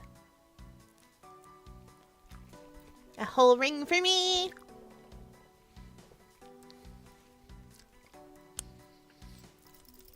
Welcome in, Darth Unmay. Where's my mod? I still don't have auto shoutouts on. Welcome in. The Swiss roll is the only item that costs less. Yeah. Do you also wish you were a baller? Sometimes. That's the thing in Splatoon 2. It replaced Kraken. And it exploded. You'd roll around in your little hamster ball, and then you'd explode all over everybody. I like the Kraken better, though, because you run around and you just kill people as a giant octopus. Well, okay, in Splatoon 1 it was a giant squid, but still. And it was instant. They couldn't stop you. If you turned into a Kraken, that's just how it was. These days, you can stop people from turning into Kraken, and so it's not as fun. That's why she whips people. She's a short person complex. Yes. She does need to feel superior. Anyway, I have shrimpies, and I'm so happy about shrimpies. They're my favorite. I have a whole shrimpy ring. I'm gonna put it on Blue Sky later so you can all see it. I'm getting better at social medias. I'm not very good at it, but I'm getting better. Staff one day is gonna be like, "What are you doing?" And I'm gonna be like, "Using social media to get back to the sea." And they're gonna be like, "Fear, no." You won't have staff if you go into the sea. And I'll bring staff with me. I'll make them a little terrarium. Fun story, I went to an Asian festival today and had takoyaki. Delicious! Okay, I lied. Takoyaki is my favorite food. Shrimpies are delicious, but takoyaki is my favorite, but staff never gets it for me. They're always like, you know what that's made of, right? And I go, yeah! And they go, why do you want to eat that? And I go, 'cause it's delicious! And they go, yeah, let's just get you a shrimp ring instead. And I go, but I want takoyaki! And then I swim around going, I want taco! And they go, no, honey, we're going to get you a shrimp ring, sweetie. Next Sunday, I'm going to a Japanese festival and I'm going to get more. Yes, good, you should! I need to find another place in the city that will make it for me. See, sometimes I use one of those delivery services to bring me things to the aquarium, and if I'm really quick, or if aquarium staff doesn't notice, or if cool staff's in, I get to eat it.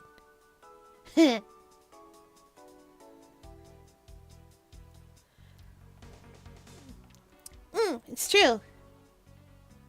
2 Swiss rolls for $10 each, and that means one's $5. It's true. She's whipping us again. What? I must remember not to bring up that taboo subject again.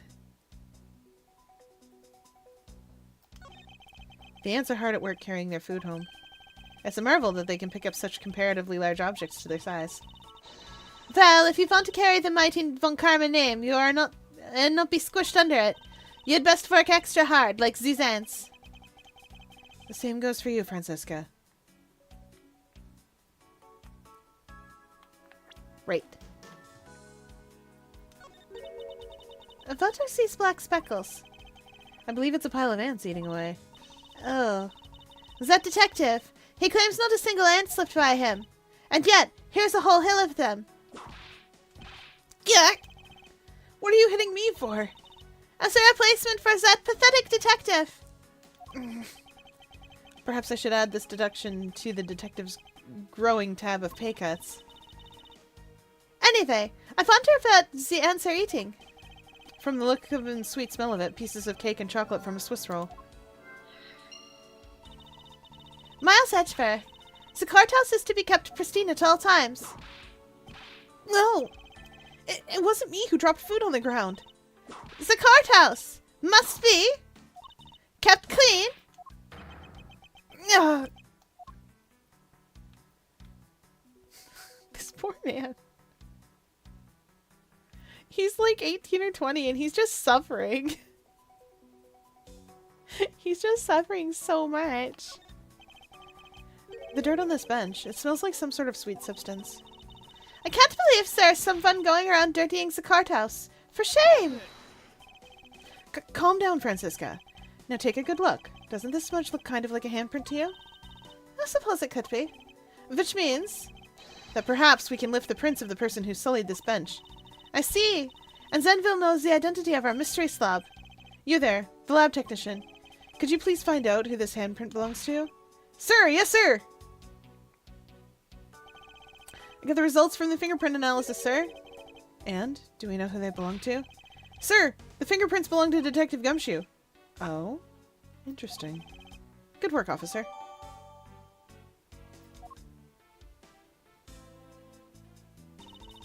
And there you have it. Yes, I suppose so. Now we know the identity of the person who dirtied the bench. I sense that you and I will be using this information in very different ways. I also sense that they'll be using that information in very different ways. Francisca's so obnoxious and I love that for her.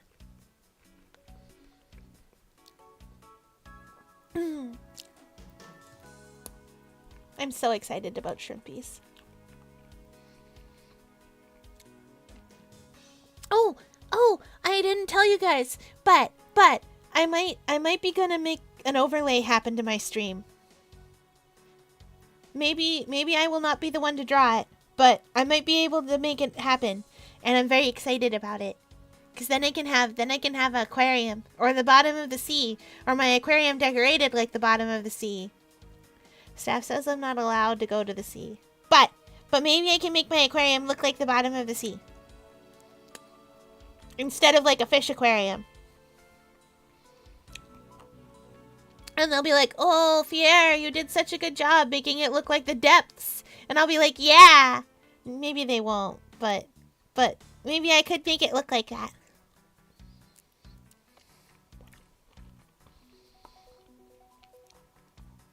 I'm gonna make it look like home.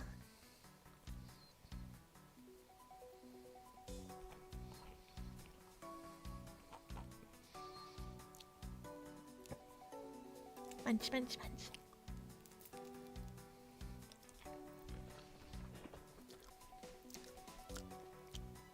See.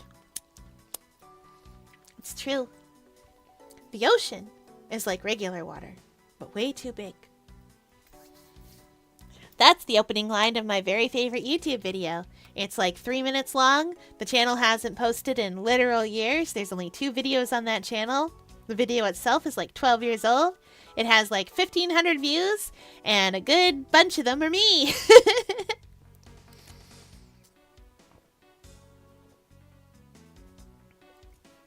I don't know who made it. Or why. Well, I mean, I do. They have a YouTube account.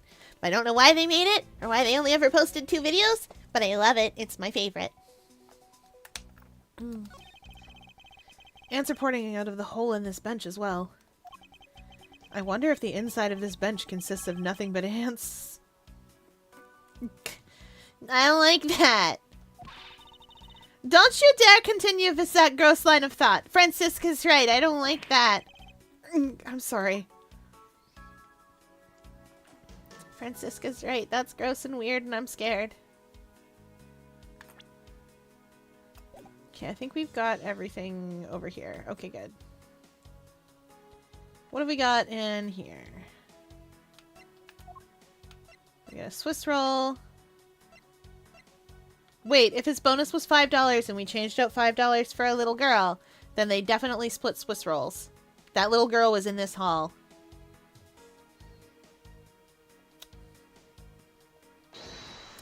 Do we have any logic?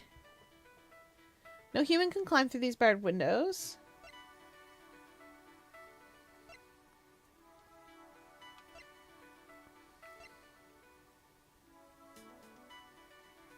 Reminds me of a video where a guy picks up a small gator and says, "Don't mess with the wildlife. See you later, Stinky," and throws it in the water. Yes! I love that.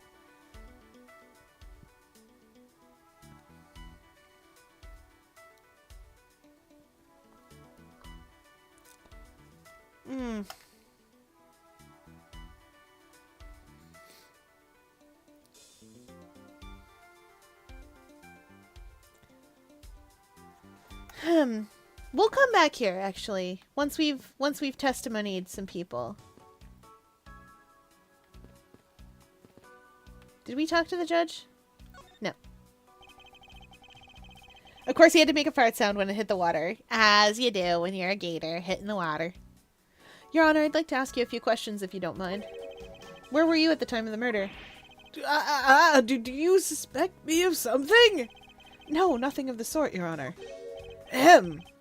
Very well, you may continue with your testimony. Your Honor, it's your testimony I'm after. Oh! I had no idea you were chasing after me or my testimony.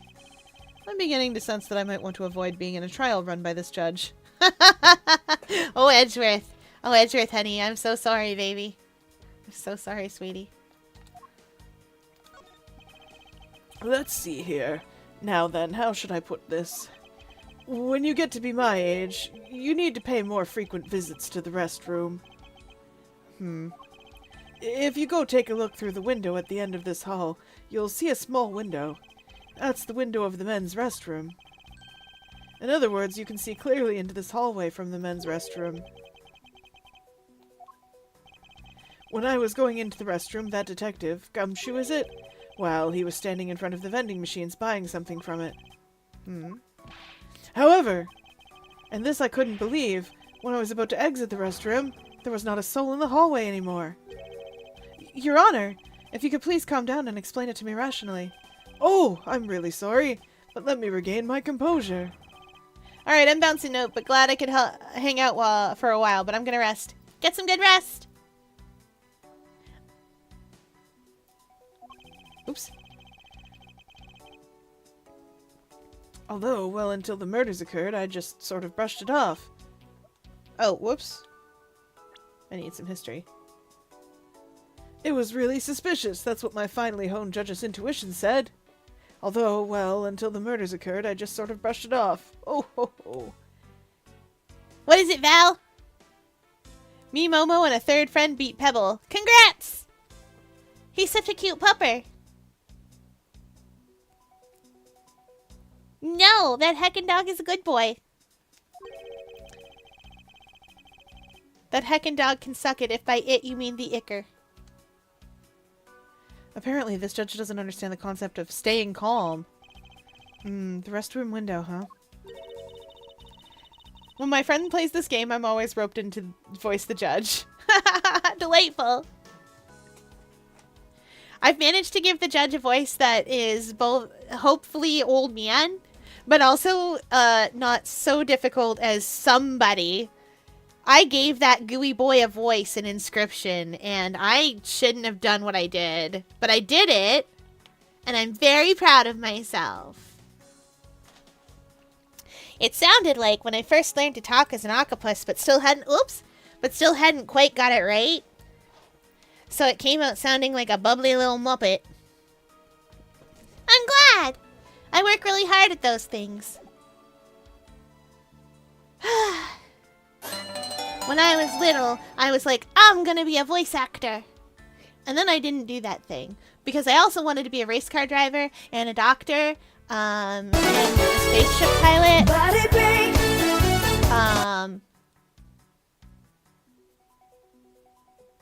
And an airplane pilot. I had a list. And I was going to be all those things at once. That's too many things to be. Neshteru. That's too many things to be. Oh, we hydrate as chat demands. Chat's gonna run me out of water tonight.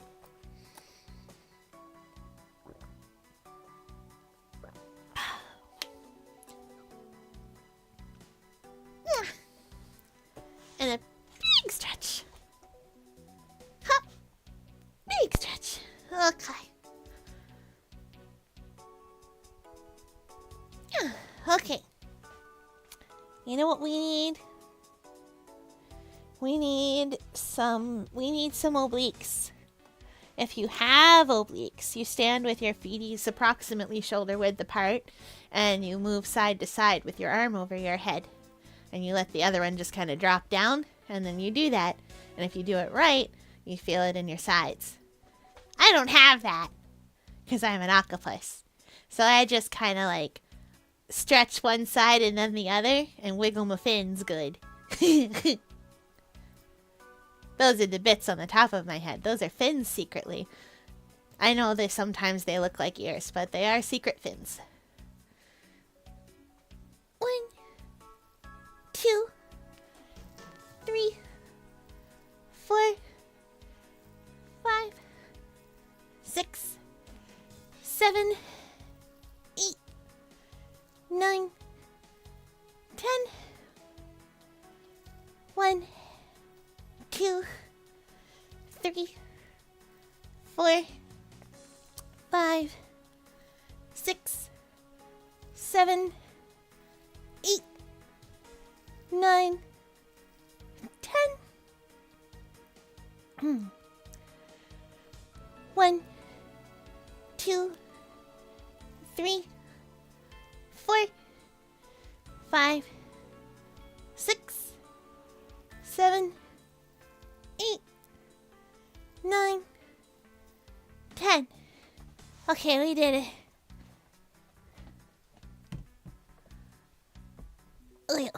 We did it. Ah! Haha! So good at this. Chat's gonna make me strong enough Chad's gonna make me strong enough to lift the top off the aquarium. And then I can go on little adventures. And staff won't be able to stop me, and security won't catch me. That's the idea. And then I can squeeze around wherever I want. I want to go into the library. We have one in the aquarium. It's full of research materials. It's got my baby pictures in there. They're labeled things like unknown cephalopod. It's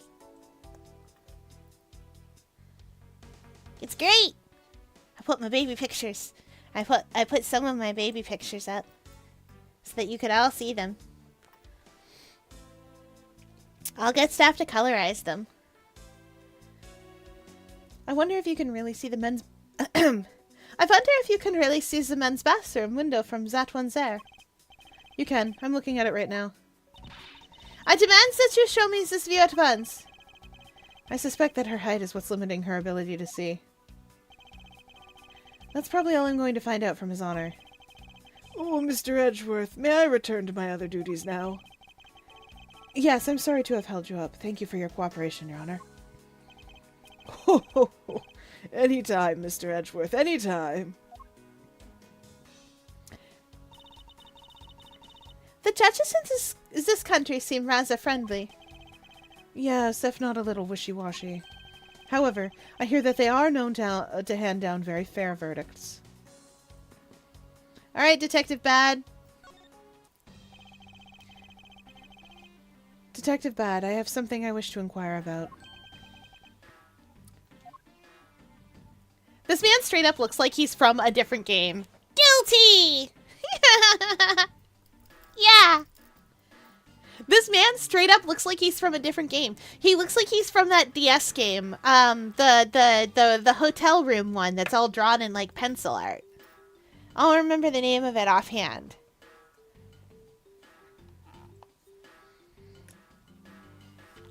I keep thinking it's called 777 or something like that, but I never remember the name. Just the aesthetic. Hey, how about doing some actual work, you?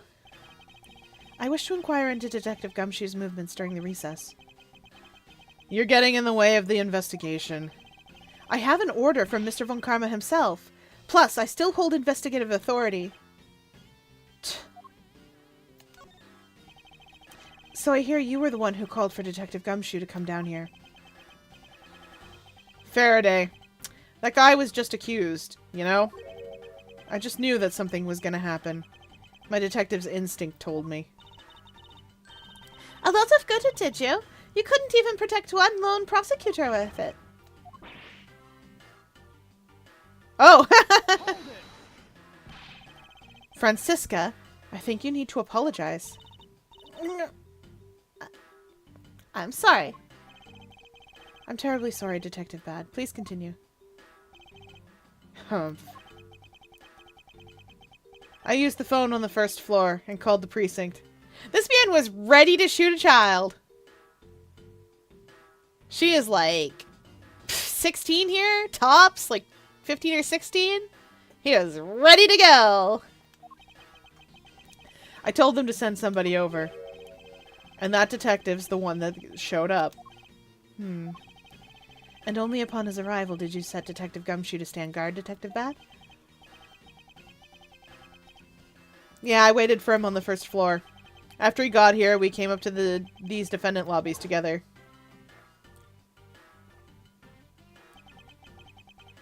As we entered this hallway, we ran into you. Hi, Mr. Mozzie. Welcome in. Looks like he was reaching for the mirror he put in his jacket. He probably was. He routinely gets that mirror out and you're like,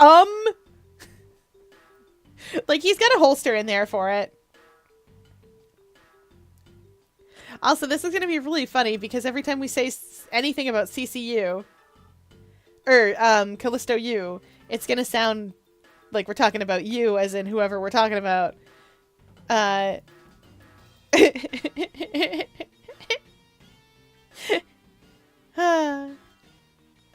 She told us that Faraday was really mad. And that he'd dragged Rel off to lobby number 2 to have a word or something. And that Faraday had said to not let anyone interrupt them. So what choice did I have? All I could do was tell that big lug to stand guard outside. Oh. And around what time did all of this take place? Oh my god, it's Johnny Bravo when he's old! Yes!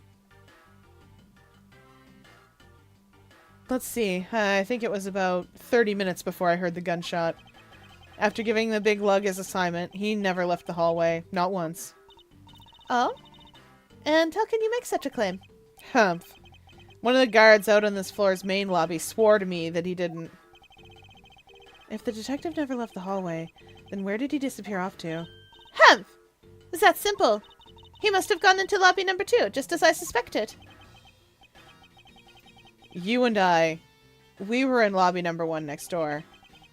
The only one without an alibi is Gumshoe. It would seem that I'm still missing some key piece of information.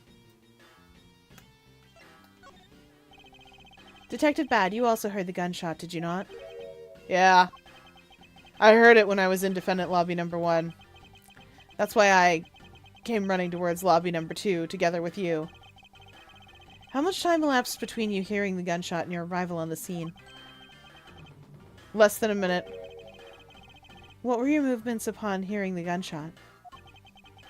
I grabbed the big lug, who was just walking around in the hall, and raced into lobby number 2. And that's when we discovered the bodies. In that order. That makes you the discoverer of the crime scene, right? Yeah, I guess it does, little miss. I'm about to become a prosecutor very soon. You will treat me with the dignity I deserve, or else. Huh. You wave that thing around anymore, and I'll have you arrested for obstruction, little miss. You wouldn't dare! Haha. Just joking. Detective Bad is really something if he can make Francisca behave. Are we about done? Is there anything else I should ask him about?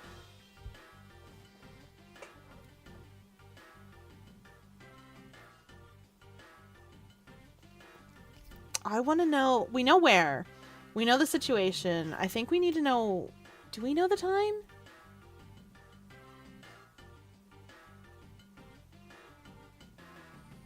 I think... Yeah, no, we need the exact time. I'd like for you to tell me the exact time you heard the gunshot. It was around the end of the recess, and the trial was about to start again. I think. He was supposed to make time for himself to transfer the evidence he was holding. But I got the sense he wasn't going to show for the handoff. So I figured I should go get him, or he'd be late. And just as I thought, that... Bang! The sound of the gunshot hit my eardrums. So he heard the gunshot right before the trial was about to restart, huh? Ooh, we got his testimony. Are we done here? I don't have time to waste. Oh, come on! All you're doing is standing in front of the store, doing nothing. Humph. I get the sense that he's somewhat investigating this crime scene. Or rather, that he's keeping us under surveillance. But to what end? Detective Bad, may I ask that you cooperate with us for just a bit longer? I don't have anything else to say, so the two of you guys were the ones who said you wanted to investigate in the first place. Fine then, be obstinate. We'll just do as we please. Come on, Miles. Ooh, she didn't call us Miles Edgeworth. You may no longer be willing to help us, however.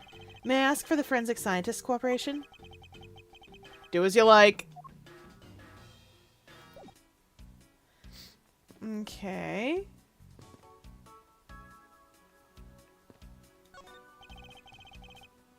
Did you find something, officer? I think there's a $5 bill back there. Come on. Just a little more. Is there no one working on this crime scene who isn't a total waste of living tissue? Unfortunately, there doesn't seem to be a single person we can deem useful here. What about this guy? I want to know what funny reason they've got for him to do this. Have you found any suspicious fingerprints, officer? Nope, just the fingerprints of those involved with the case, sir. I guess we know all the players in this case then, huh? It would appear that way, but I have the nagging feeling that we're missing something. And I suspect that what we're missing is hiding right here in that crime scene somewhere.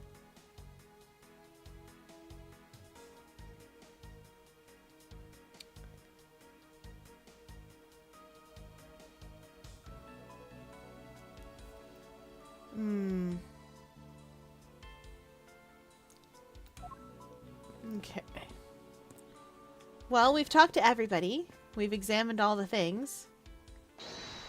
I guess it's time to start logicking things together. Okay. Well, let's start with the obvious thing. That cactus definitely pulled that. This better be correct. I'll be so sad if it isn't. This pink rubbery substance. I saw this in a different form earlier today. I believe this is a piece of a popped balloon. I suppose that is possible. The balloon probably got a little too close to our friend, the windowsill cactus. That would be the logical conclusion, yes? Oh, Kay doesn't have her balloon anymore.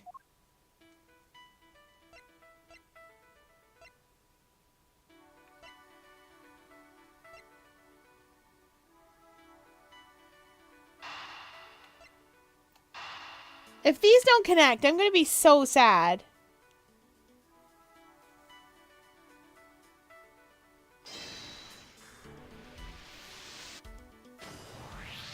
Okay, good. These bits of chocolate and cake, could they not have come from a Swiss roll? A Swiss roll? Why would the courthouse sell a thing like that? It may not seem like the right venue, however, it is being sold right over there. The vending machine? Ah, I see. Stay neutral as the Swiss do until the end with these. 2 for $6. Talk about expensive. Leaving the fact that it's on the expensive aside, the fact that the cake crumbs and chocolate bits were found in this hallway suggests that they came from a Swiss roll that was purchased from this machine. I think I have a pretty clear picture of what happened here now. Humph! Naturally. After all, I'm here, aren't I? Detective Gumshoe must have sat on this bench as he ate a Swiss roll. As he ate, he dropped it on the floor and sullied the bench. Ugh! How could he have not cleaned up after himself? How utterly despicable. Don't you dare whip me again. It wasn't I who made the mess in the first place. Anyway, if it was indeed Detective Gumshoe who bought the Swiss roll, that creates a rather interesting contradiction of facts. A contradiction? Where? I think another look at the special courthouse vending machine is in order.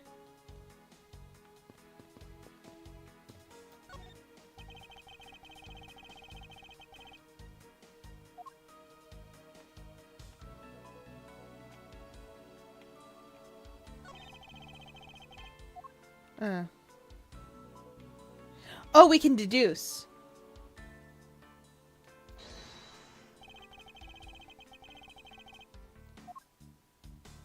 Oh, no, not that spot. I need...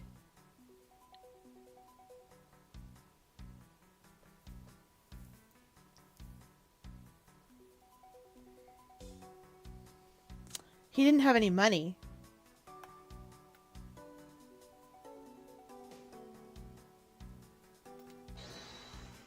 Or more accurately, he might have cashed it, but...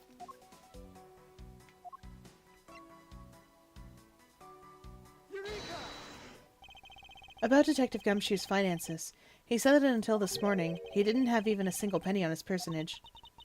Just how poor is that guy?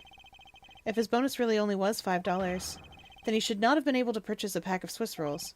However, facts being as they are, we found cake crumbs on the floor. Meaning Scruffy must have bought a pack somehow. Indeed. That detective should not have been able to purchase a pack, and yet he did. The question is how.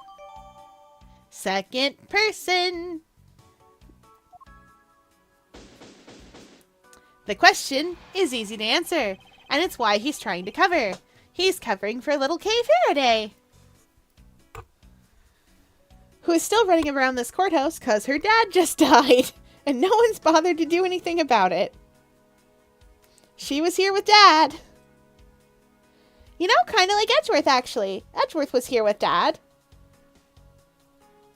Something terrible happened. Something terrible indeed. Gregory Edgeworth is no longer with us. I guess at least he's got a lot of in common with Kay. Alright. I believe I now have a very firm grasp on what happened here. But Val, I do too. Humph. Alright, Francisca. Would you care to share what conclusions you've come to? But why should I do that? But we're still in the middle of a competition, you know? We should be checking to see if your conclusions are wrong first, so you go ahead. He's onto her. He's figured it out. It's almost cute that she's going this far to ensure that she wins. Almost. Very well. But first, you need to pay His Honor a visit to correct his testimony.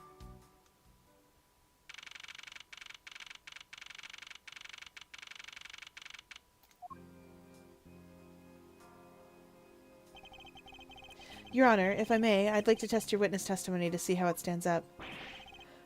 Do you doubt me? Am I your new suspect? In a sense, I suppose you could say that. If and you, a judge, are nothing but a common witness before a von Karma. Silence in the courtroom! Silence, I say! Mr. New Prosecutor, recommended by Manfred von Karma, and Miss Genius Prosecutor... You bit your own tongue again, didn't you? As a defender of the law, I could never give false testimony. You can even place me under oath if you won't. Very well, then. Your testimony, if you please.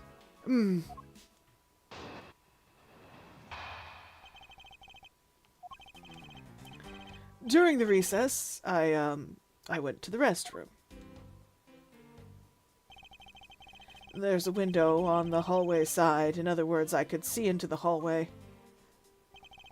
As I entered, I saw that the detective buying something from the vending machines. But when I was about to exit the restroom, he had completely disappeared.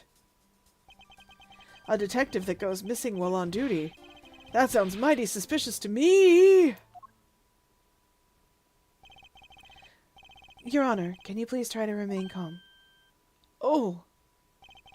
I'm so used to simply listening to testimonies that I got caught up in the excitement.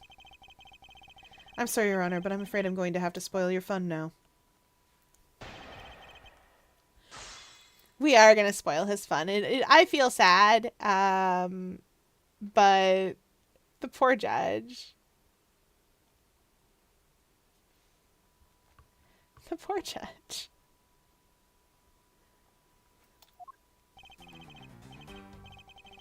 That's true.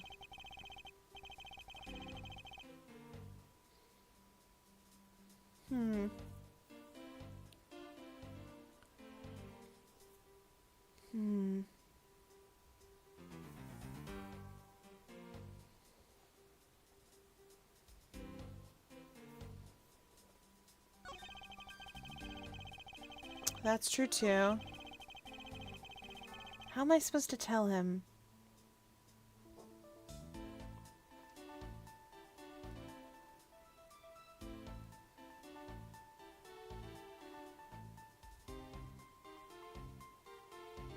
Is there something I've got that I can just present here? There's gotta be. Oh, okay, good. We noted that down. Amazing! We're wizards.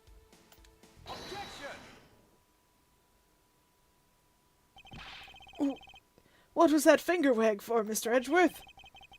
And don't you know it's rude to shout objection while someone is giving testimony? Huh.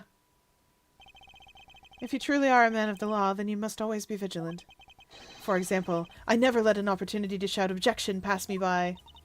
Miles Edgeworth, it is one thing to be passionate about your job, but this is real life. This is what some people may say is the pot calling the kettle black. Your Honor, I wonder if you might take a look at this for me. What is this filth? How dare someone dirty the hallway bench like that? Who is the culprit? That party is hereby found guilty of uncleanliness. If you must know, the uncouth bench sullier has already been placed under arrest, thanks to your earlier testimony, Your Honor. Oh, Well, that's good, but who was it? We were able to discover something from the smudge on the bench.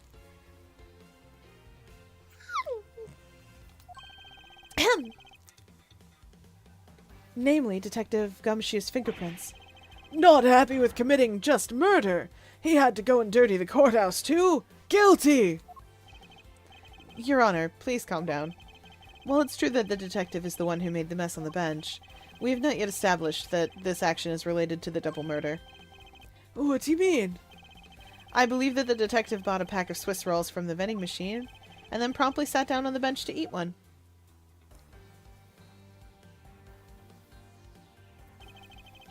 The cake crumbs and pieces of chocolate on the floor under the bench, and Detective Gumshoe's fingerprints prove my conclusions to be true. Oh, but I still don't understand. Is this whole thing related to how I couldn't see him as I was leaving the restroom? Heh, it is indeed.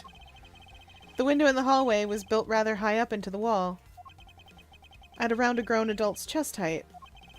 As evidence, I submit that Francisca herself was unable to see out of that window.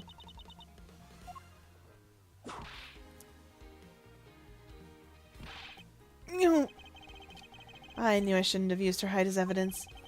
But basically, what that means is that the area directly under the hallway window is a blind spot when the hallway is being viewed from the men's restroom. Then... It seems that you have made the connection. If someone were to sit on the bench under the window... Yes, even someone as large as Detective Gumshoe would effectively disappear from sight. What? Humph. Do you finally see, Your Honor? Your testimony has just proven that Detective Gumshoe was in the hallway the entire time. Oh, hold it! Ah, sorry. I didn't mean to say it with that much enthusiasm. All I wanted to do was try saying it once. Here, let me try that again. Hold it! Is there something of value you'd like to say? Yes, actually, there is. I remembered something else just now. Mr. Edgeworth, please allow me to testify to the court one more time. Even if we overruled him, he'd just keep on talking, wouldn't he? That might not be a bad thing. The more info, the better in a perfect investigation, right? Wow, I could not get that out. Part 2. I suppose it's possible you can't see a seated person from the restroom window. However, that doesn't mean the detective was sitting there when I looked. Anyway, I forgot to testify earlier about probably the most important detail. As I was leaving the restroom, I heard a loud bang of a gunshot. Well, that can't be right. How is that? That is the testimony of one who judges the crimes of others. Your Honor, could you try to state the important facts first next time? I agree. Before you go around judging others, you should learn to judge your own words. Eek! I'm sorry. But honestly, I thought that sound was just a noise popper until now. Now that he mentions it, right before we restarted the trial, he did talk about that. Oh, by the way, was there someone celebrating a birthday during the recess? I could have sworn that I heard a popper going off. Come to think of it, the other day with my grandson. The most critical point in this argument is when did the judge look into the hallway, and whether that lines up with when the gun was actually fired. Your Honor, if I may, I'd like to clarify a few details in your testimony.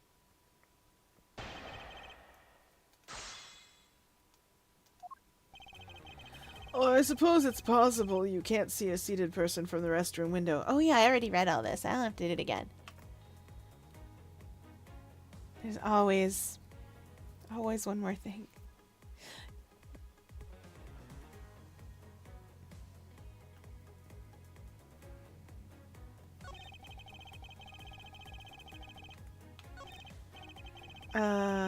Probably the most important detail.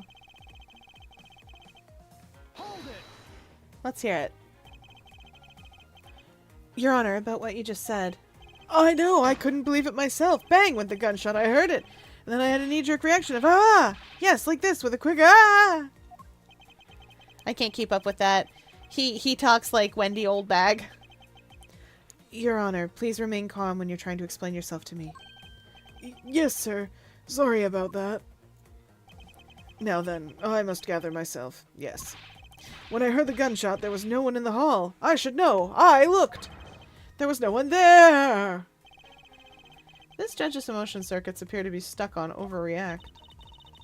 At this point, nothing stands out to me as contradiction in his testimony. Francisca, if I'm correct, this testimony is hardly precision quality. I know that. And that's why I said at this point. I think my first line of attack will be to draw more information out of His Honor. Oh boy.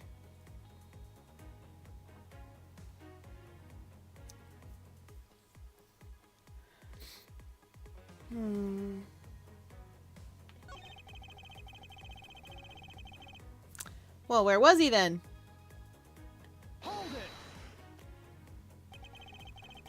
As we established, you went to the restroom during the recess. However, at what point in the recess did you look into the hallway? After I called for a recess, I handled the change of prosecutor paperwork. Maybe about 20 minutes until we reconvened. Yes, that sounds about right. Just as I expected. What were you expecting? And I demand to know what that all-knowing smile is for. Your Honor, that statement you made just now is very important. I'd like for you to append it to your testimony. All right, if you insist.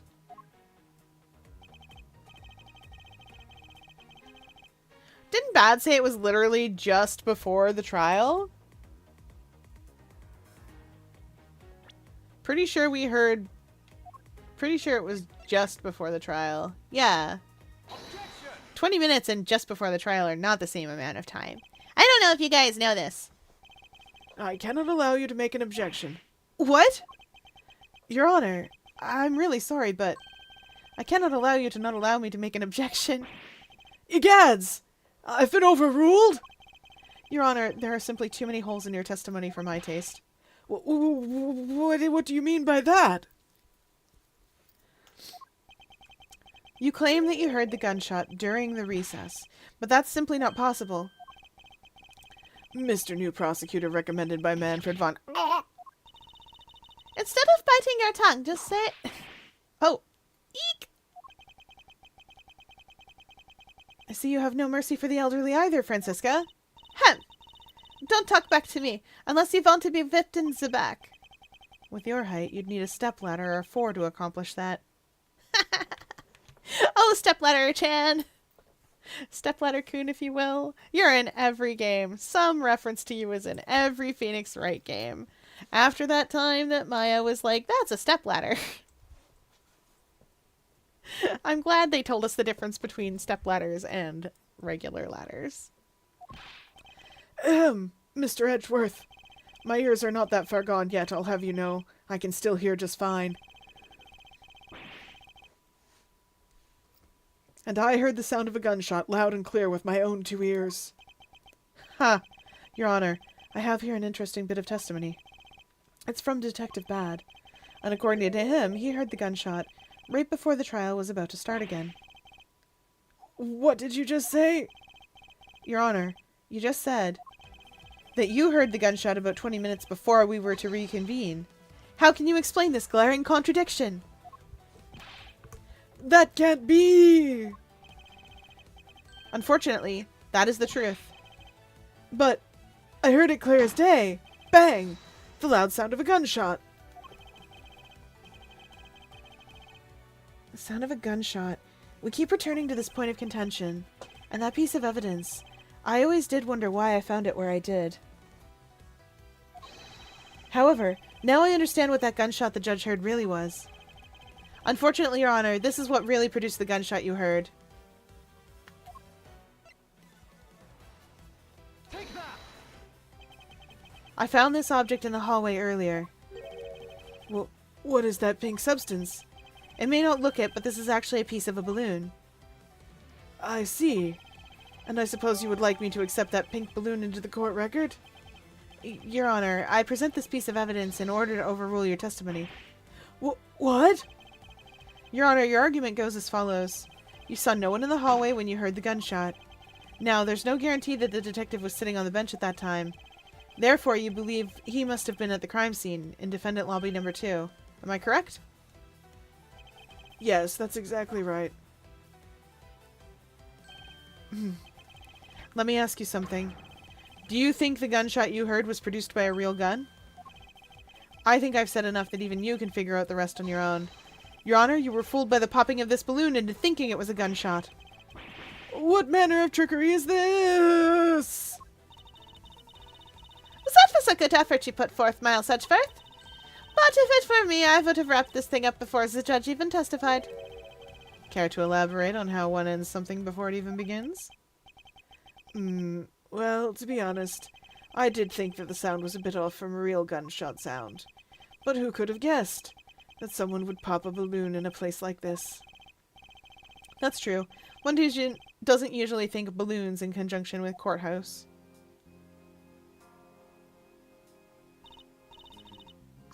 I wanted to trade these coins with you. That's it. That balloon the girl was holding, it explains everything. Your Honor, if it makes you feel any better, you didn't lie once in your testimony. However, I can't really vouch for its accuracy. oh, who knew that giving testimony could be such a difficult thing to do? Oh, he looks so sad. They actually gave him a sad model for this. Aw, poor old man. What have I done? I owe Detective Gumshoe a very, very big apology. I will see to it myself that he is released. Wait. There are still a few things I have yet to resolve about what happened in the hallway. Your Honor, I request your permission to further question Detective Gumshoe. But why? I thought we just cleared his name. Whether we did just now or not, I still cannot say. The only thing I can do for now is to continue my quest for the perfect explanation. And to that end, I must resolve the remaining issues pertaining to the evidence that occurred in the hallway. Very well. Bailiff, please bring Detective Gumshoe into the courtroom. I must fulfill my mission and find the perfect explanation to this case. He's such a cutie. Edgeworth's such a cutie. I like him. This is the first time he met Detective Gumshoe, too. Well, what is it now? Is it time for my trial already? I've already told you a gazillion times, pal. I didn't do it. I'll be the judge of that, Detective Gumshoe. No, you won't! I'll be the judge of that. No, no, no, no, no. I'm the judge around here, and I'll be the judge of that. Why can't you guys be a little less judgmental? Yes, well, speaking of hasty judgments, Detective Gumshoe, I'm afraid I must apologize for an error in judgment on my part. Your Honor, I don't believe you should apologize just yet. We have yet to prove he's completely innocent of this crime. I guess so. What are you guys talking about? In any case, I would like you to testify to your actions while you were on guard duty. And please remember, you're not on trial. This is just a part of the investigation. As such, you may still be found to be innocent. However, if you should give false testimony... Yo! My VIP will object. Loud and clear. If you're found to be lying, you'll be held indefinitely. Understood? I got you, pal. Thinking back on the state of the crime scene in the judge's testimony, it's obvious that Detective Gumshoe is lying. And if I can't break his lie, then we may never get a break in this case. So what we do here is we present our Megatama to him, and we see the Psylocks come up, and then we just talk him through it, and we break those Psylocks. That's a different game. Or we get out our magic bracelet that tightens on our wrist when someone's lying. And we use that to tell when someone's lying and break their contradiction, break their lie down. Or whatever Athena Sykes does, I don't know. It's almost certainly magic that she's using. Actually, now I want to know.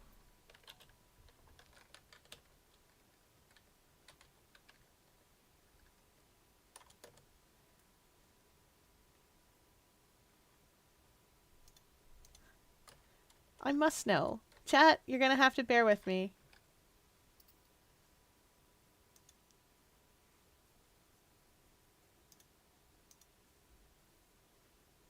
She definitely does something.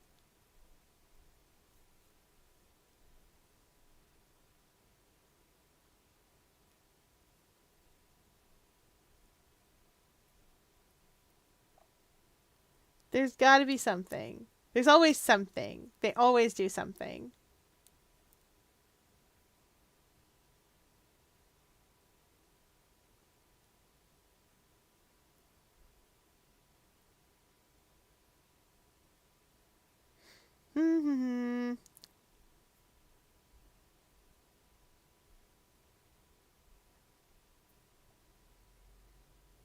Maybe I'll play these games too. Who knows?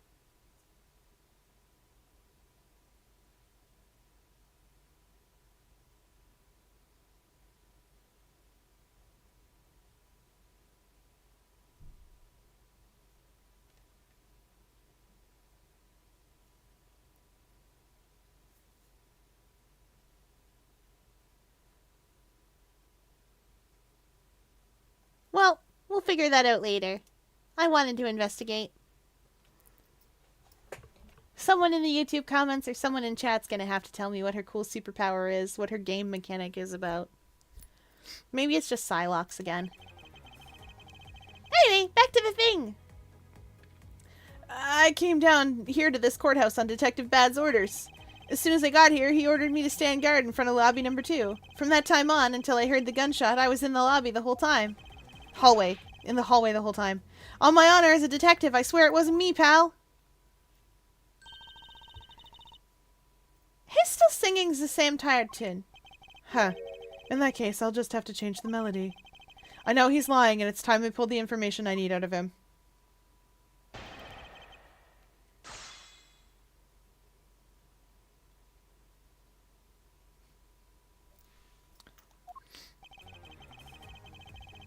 That's true.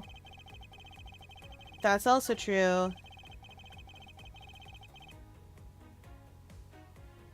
Give us a bit more. You claim to have been in that hallway the whole time.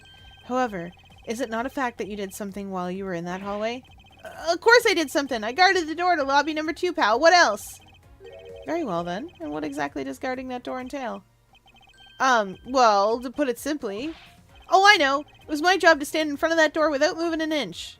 Oh? Detective Gumshoe, you mean to tell me that you didn't take a single step away from that door in lobby number 2? Is that really what you wish to testify to the effect of? You got it, pal. I didn't take a single step away from that door, just like I was ordered not to. I love how everyone's got the dot going.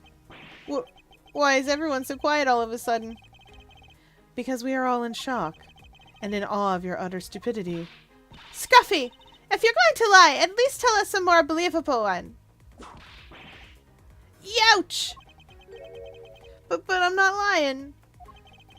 I should hurry up and bring this insipid testimony to a close. And until I heard the gunshot, I didn't take a single step away from from the... Blah. Wow, I am so bad at this.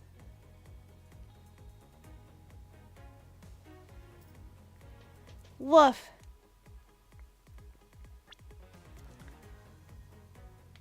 Okay. Definitely this. That's the least refutable thing. He can't refute your hand was there. I have an objection. What is it, pal? Detective Gumshoe, I wonder if you might recognize this from somewhere. Hey, it's one of those things. The courthouse special Swiss rolls, right, pal? Humph. Precisely. In that case, I suppose that you also recall the sullied hallway bench? Hey, you know what? I think it was probably me that did that. Detective Gumshoe, you know you can't go around dirtying the courthouse like this. You inconsiderate, slovenly pig! Eek! I promise to clean it up later, I swear. Now then, shall we get down to business? About the fact that you didn't move even a single step from the front of that door. If that really were the case, then how were you able to buy a pack of Swiss rolls? Furthermore, if you didn't move a single step from in front of that door. How did you manage to get this bench dirty with your grubby hands? Ouch! It appears that Francisca's whip can do more damage than my words alone can. Alright, I confess, pal. I was hungry, so I bought a pack for myself, okay? I thought I'd get chewed out again if anyone found out about me eating on the job, so I didn't want to say anything. Well, unfortunately for you, I saw you do the whole dastardly deed. Clearly saw you buying a pack of Swiss rolls from the vending machine. Okay, I'm sorry for lying. But that's all I'm sorry for, you got that? Because I'm not holding anything else back. That last statement. It may sound like it makes sense. However, there is something I don't quite believe about it. Are you sure you're not withholding further information from us? Huh? Of course not. I've got nothing else to hide, pal. Oh, if only that were true, Detective Gumshoe. But it is true, pal. I swear there's nothing else. Detective Gumshoe, I'm sure you're aware of the price of a pack of Swiss rolls, correct? Huh? Remind me again, pal. That vending machine out in the hallway. It is selling packs of 2 Swiss rolls for $6 a pack. And yet, according to you, you didn't have any cash on you until you cashed your $5 annual bonus check. Isn't that right? Oh. Let me ask then, how did you manage to purchase a pack all by yourself? Can you provide me with a proper explanation to that? I told you I bought it by myself, pal. There wasn't anyone else in that hallway with me, so there's no one who could have helped me buy it. Wait, don't tell me. You got some kind of proof that there was someone else in the hallway, don't you? Correct. As if you could. I mean, what are the chances of that? Wait. You do? Of course I do. What? How? I mean, there's the balloon, perhaps. It's literally right there.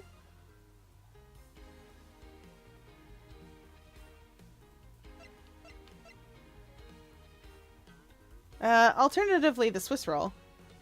She did drop that. Let's go with this, actually, first. Hey! You showed me that not 2 seconds ago, pal! I think you're under the mistaken impression that I bought this pack of rolls. Wait, if you didn't buy it, then that means you must have stolen it, you thief! What? I would never do such a thing.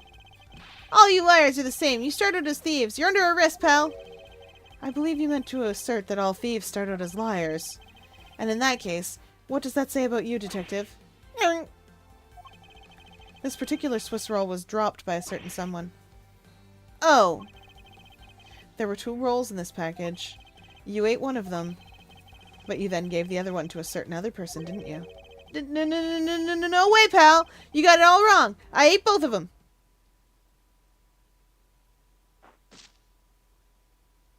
Ha!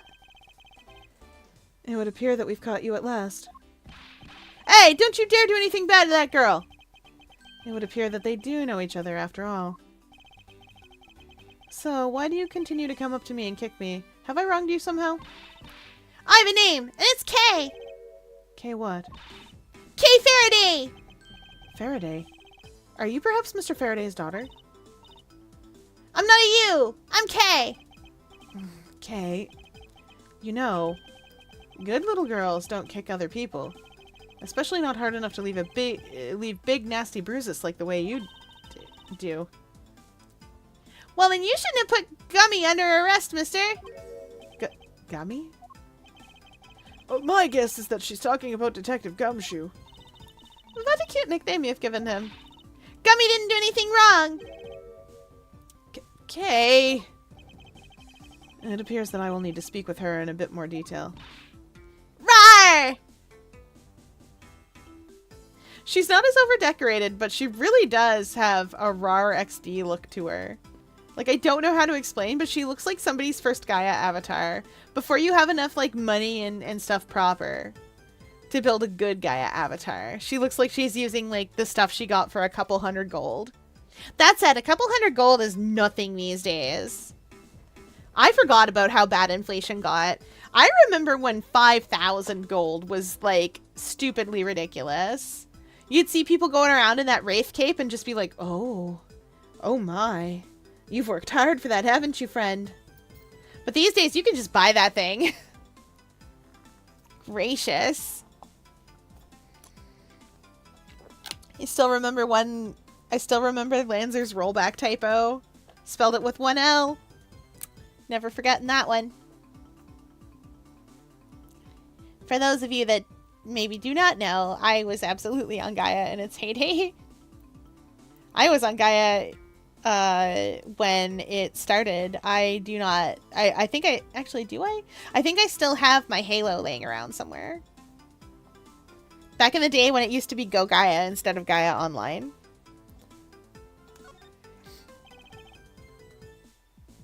Now then, Kay. Hiss! She's like a stray cat. I wonder if I should feed her something.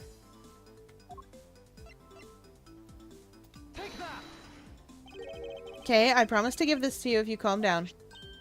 Oh, a Swiss roll! It really belongs to you though, doesn't it? Yeah, I was saving it for Daddy. Oh no!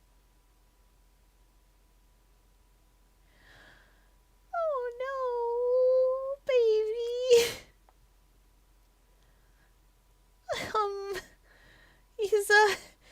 He's a little indisposed right now, sweetie.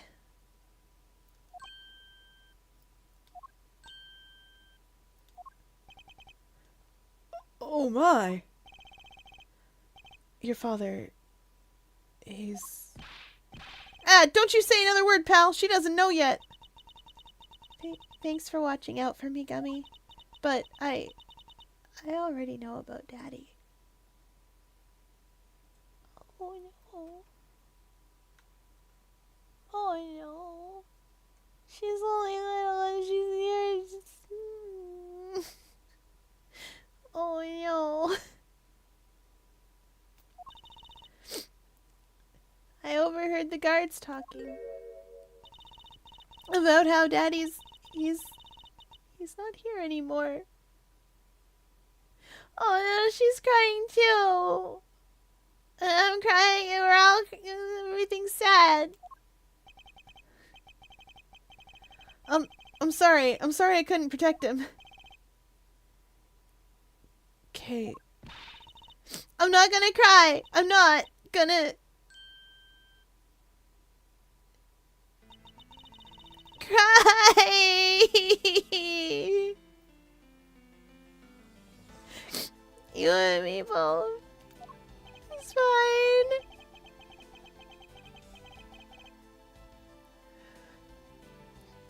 At least Edgeworth's being comforting. He also had a dad die in the courthouse, so I mean, like, that's fine. That's fine. It's alright. Let it all out. Your father just passed away after all. I myself was also involved in a case at this courthouse when I was a young child.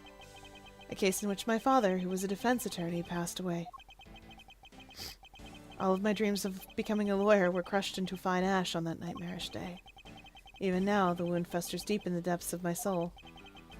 Ever since that incident, I've dedicated myself to locking away every criminal I can. And now, to have this happen right in front of me. This child, I feel a certain shared fate, a common bond between us.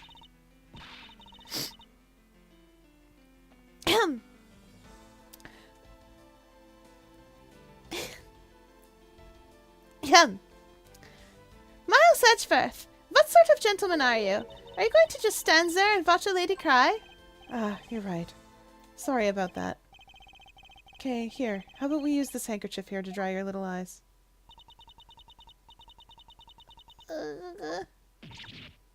Honk. right into his cravat.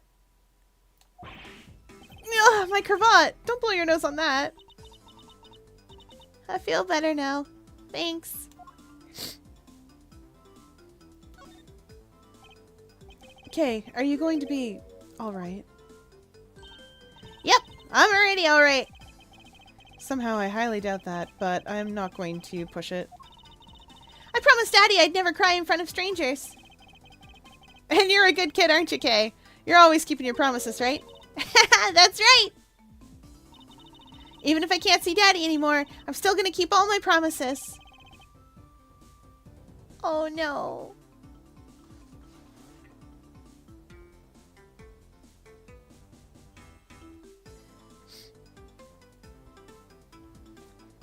You're a very brave girl, Kay.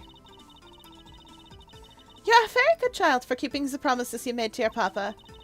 I'll even testify that you didn't cry, just for you. Thank you very much, lady. Ha! It's nothing. I'm only telling the truth, after all. It would appear that because her father was a respected prosecutor, Francisca is sympathetic to Kay's feelings. Kay, what kind of person was your father? Daddy was a hero of justice. His job was to catch all the bad people in the world. So to you, a prosecutor is a hero of justice, huh? I suppose we are, in a sense, as we are the ones who seek guilty verdicts for criminals. Plus, you know what? Whenever I came to the courthouse, Daddy would buy me my absolute favorite treat, Swiss rolls. Oh? I want to be a hero of justice someday, just like Daddy. So I've been working really hard. I see. And what have you been working hard on? I've been working hard to keep all the promises Daddy and I made together. Oh no! A promise notebook. May I take a look inside, Kay? Sure, okay. It appears to be an exchange diary of sorts between father and daughter. Mr. Faraday's writing conveys a sense of the kind man he was. This little notebook might just come in handy later. Okay. Thank you for showing it to me, Kay. I hope you'll continue to work hard and become a hero just like your father. I'm gonna try. Still grinding Dandy's World. Wow, you've been at this, like, for hours. Are you gonna have the spoons for Guild Wars? And also for sleeping? For school?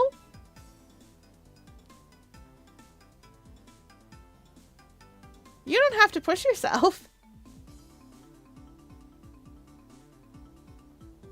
But good luck, also.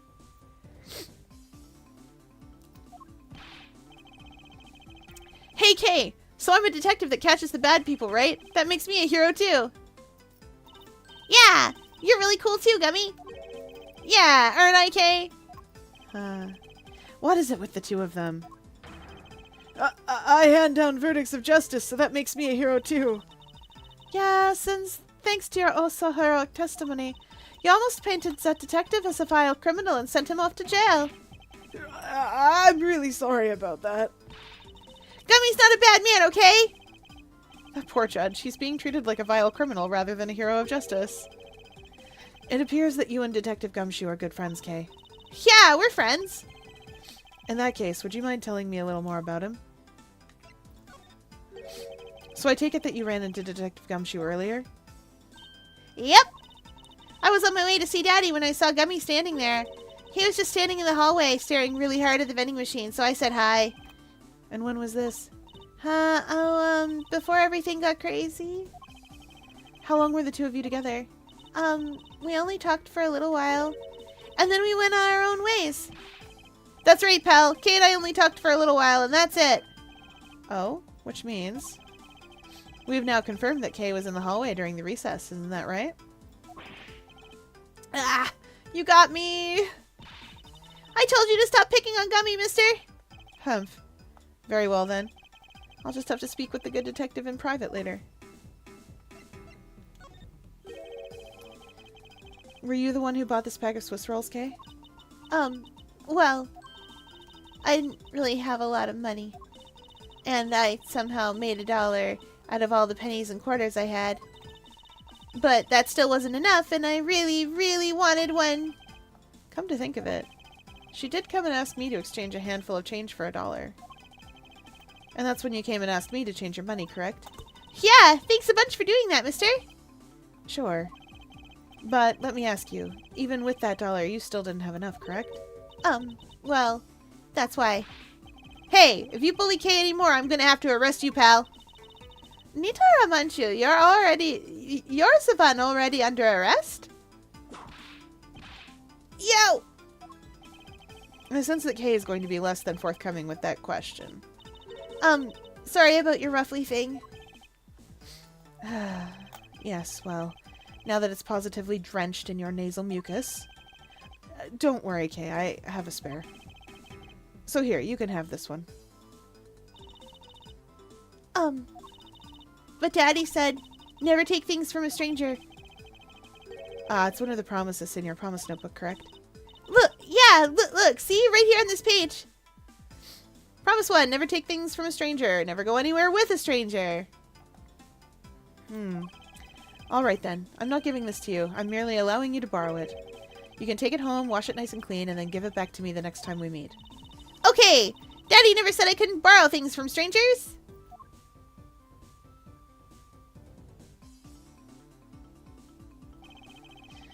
Now then, Detective Gumshoe. Uh-oh. I believe it's now crystal clear that you were with little Kay in that hallway. I told you to stop being mean to Gummy. Miles Edgeworth, there's still something you have yet to resolve. I beg your pardon? You still haven't offered an explanation for why that man would lie to us. That's, well... Gummy, don't tell me you lied for my sake. Hey, don't worry about it, Kay. Everything's gonna be okay. So that's why. So, what was Detective Gumshoe's motive for lying? If you can't explain that, then you can't call this a perfect investigation. His reasons for lying is very simple. What? Here's what I believe to be his reason. From simple observations of the detective's actions and his interactions with Kay, it's obvious that the detective was lying for the young girl's sake. And this piece of evidence will show you exactly why. Oh boy. Body break.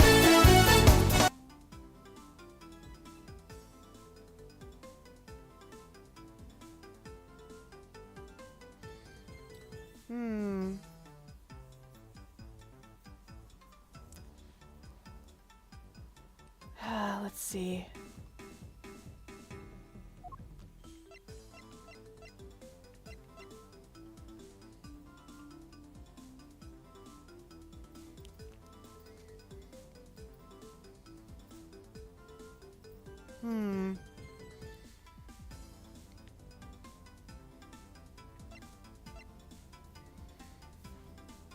Is it... What's in here? Like a stranger, always greet people with a smile, never cry in front of strangers.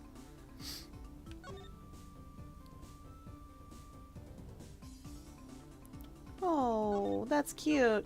So, her promises are never take things from a stranger, don't go anywhere with a stranger, always greet people with a smile, even people you don't know, never cry in front of strangers, always try your hardest to learn about things you don't understand. Daddy's job is to make sure that everyone follows the rules. Kay, be a good girl and promise that you'll keep your promises to me, okay? Love, your dad. That's so cute. That's so cute.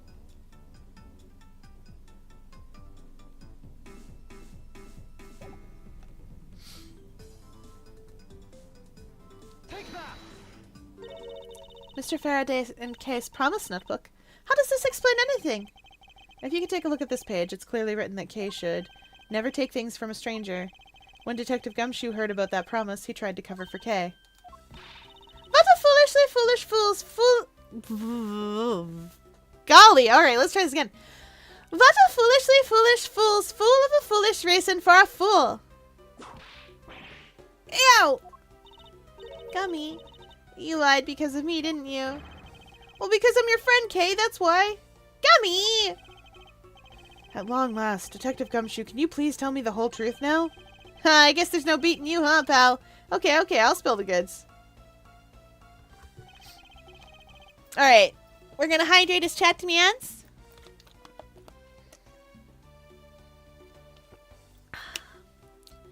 And then a big stretch.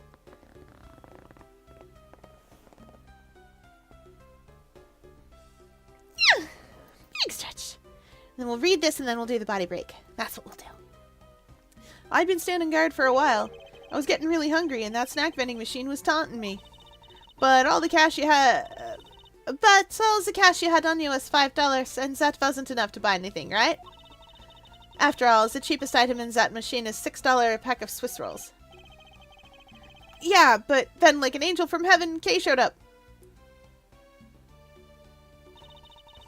I was thinking about sharing a snack with Daddy, so I wanted to buy a Swiss roll, but I only had about $1 in coins. So we pooled my $5. Oh, so we pooled my $5 and her $1 together and bought a pack of Swiss rolls together. But I was worried about breaking one of my promises, so then Gummy said, Mr. Faraday's one scary guy when he gets mad. But don't worry, you won't get in trouble if I don't tell, right? Besides, you bought it with me. So you didn't really get it from me, you know? He told me it'd be okay, and he gave me a whole roll to save and give to Daddy. Who knows that Scruffy could be so considerate? Indeed. Detective, I take it that you then sat down on the bench and ate those rolls together? Yeah, we split the other roll and ate it right then. The sweet taste of that cake's chocolate? I'll never forget it as long as I live, pal. Anyway... Okay, I believe this also belongs to you. Oh, that's from the balloon I popped. It's bad manners to leave garbage lying It's bad manners to leave garbage lying around, Kay?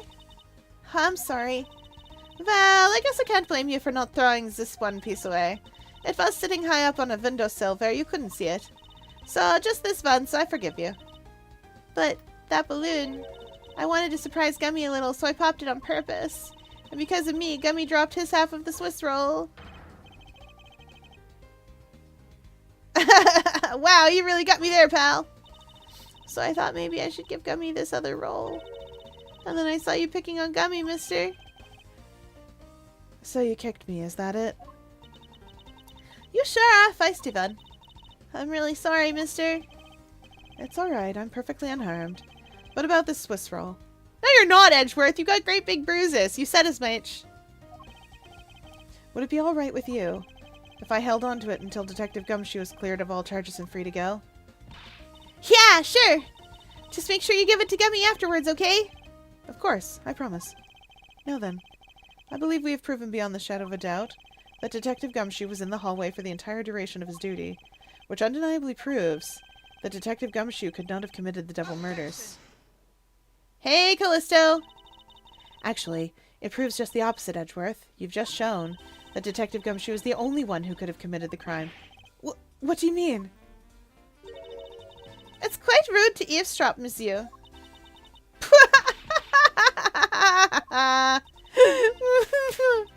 I'm getting lectured on manners by a girl with a penchant for whipping people. What? How dare you talk back for such insolence? You're wrong, lady. Gummy's not the bad guy. Oh, and what have we here? What is a child doing in the courthouse? Bailiff, please take this child away. What? Miss Callisto, that girl is Mr. Faraday's. I know. So what? You think that just because she's the victim's daughter, she gets to just run wild all around the crime scene? I think it's actually quite dangerous for her, to speak nothing of her getting underfoot. I suppose you're right, however, as long as we're in agreement on that point, let's get back to the real issue at hand. Now then, Detective, if you were in front of the door to lobby number 2 the entire time, correct? Yeah, but... You see, isn't it obvious that it could only be the detective? He's the only person who could have gone into lobby number 2 at the time of the murders. I have no counter-argument to that. Don't worry, I've already put in the necessary paperwork for his formal arrest. But the investigation is far from over. Oh, that's right. I was going to speak with you about that. Don't you think it's reckless to talk to the suspect out in the open without a guard? I suppose it is. Well, as someone with more experience in law than you, allow me to share something. Always keep a good eye on a criminal, or you may regret what comes of your negligence. Oh. Miles, I can't believe you're letting this woman lecture you like this. This is unforgivable as a disciple of Von Karma. Down, Tigress. Now then, I'll be looking forward to the results of your investigation. So, we're back to square one. Actually, this is our last chance. I can tell that if we fail to solve this case, Detective Gumshoe will be formally charged under all the circumstantial evidence. This investigation is not over yet. There's still one location we have yet to inspect. That's where Detective Bad and Miss Yu were at the time of the crime. Lobby number 1. Da-na-na! To be continued. I can't believe that timing lined up half decently. Alright, it is body break time. And then we will go on a little adventure. Because it is now closing time, and we hope you enjoyed your visit to the octopus enclosure. First, we are going to do bicep curls, because we can. If you have biceps, this is great. If you don't, you just curl your arms in, and then curl your arms out, and then staff goes, "What are you doing?" And you go, "Nothing." And that's what happens. 1, 2, 3, 4, 5, 6, 7, 8, 9, 10. 1, 2, 3, 4, 5, 6, 7, 8, 9, 10. 1, 2, 3, 4, 5, 6, 7, 8, 9, 10. Okay, I did it. I did it, chat. I did the thing. Okay. We're going on a little adventure. I do not know where we will go. It's a mystery. Mystery time. Okay, let's find out who is with us tonight. Who is on tonight? And where will we go about it? Ooh, mouthwashing. No, we're not going straight to mouthwashing from this.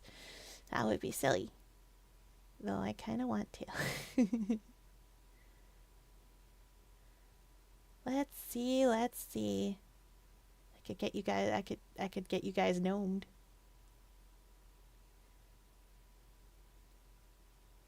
No, I want gnome you guys tonight. Let's see.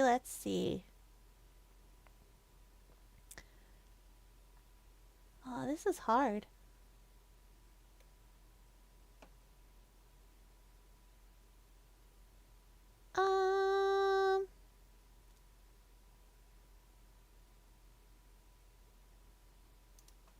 Okay, I have an idea.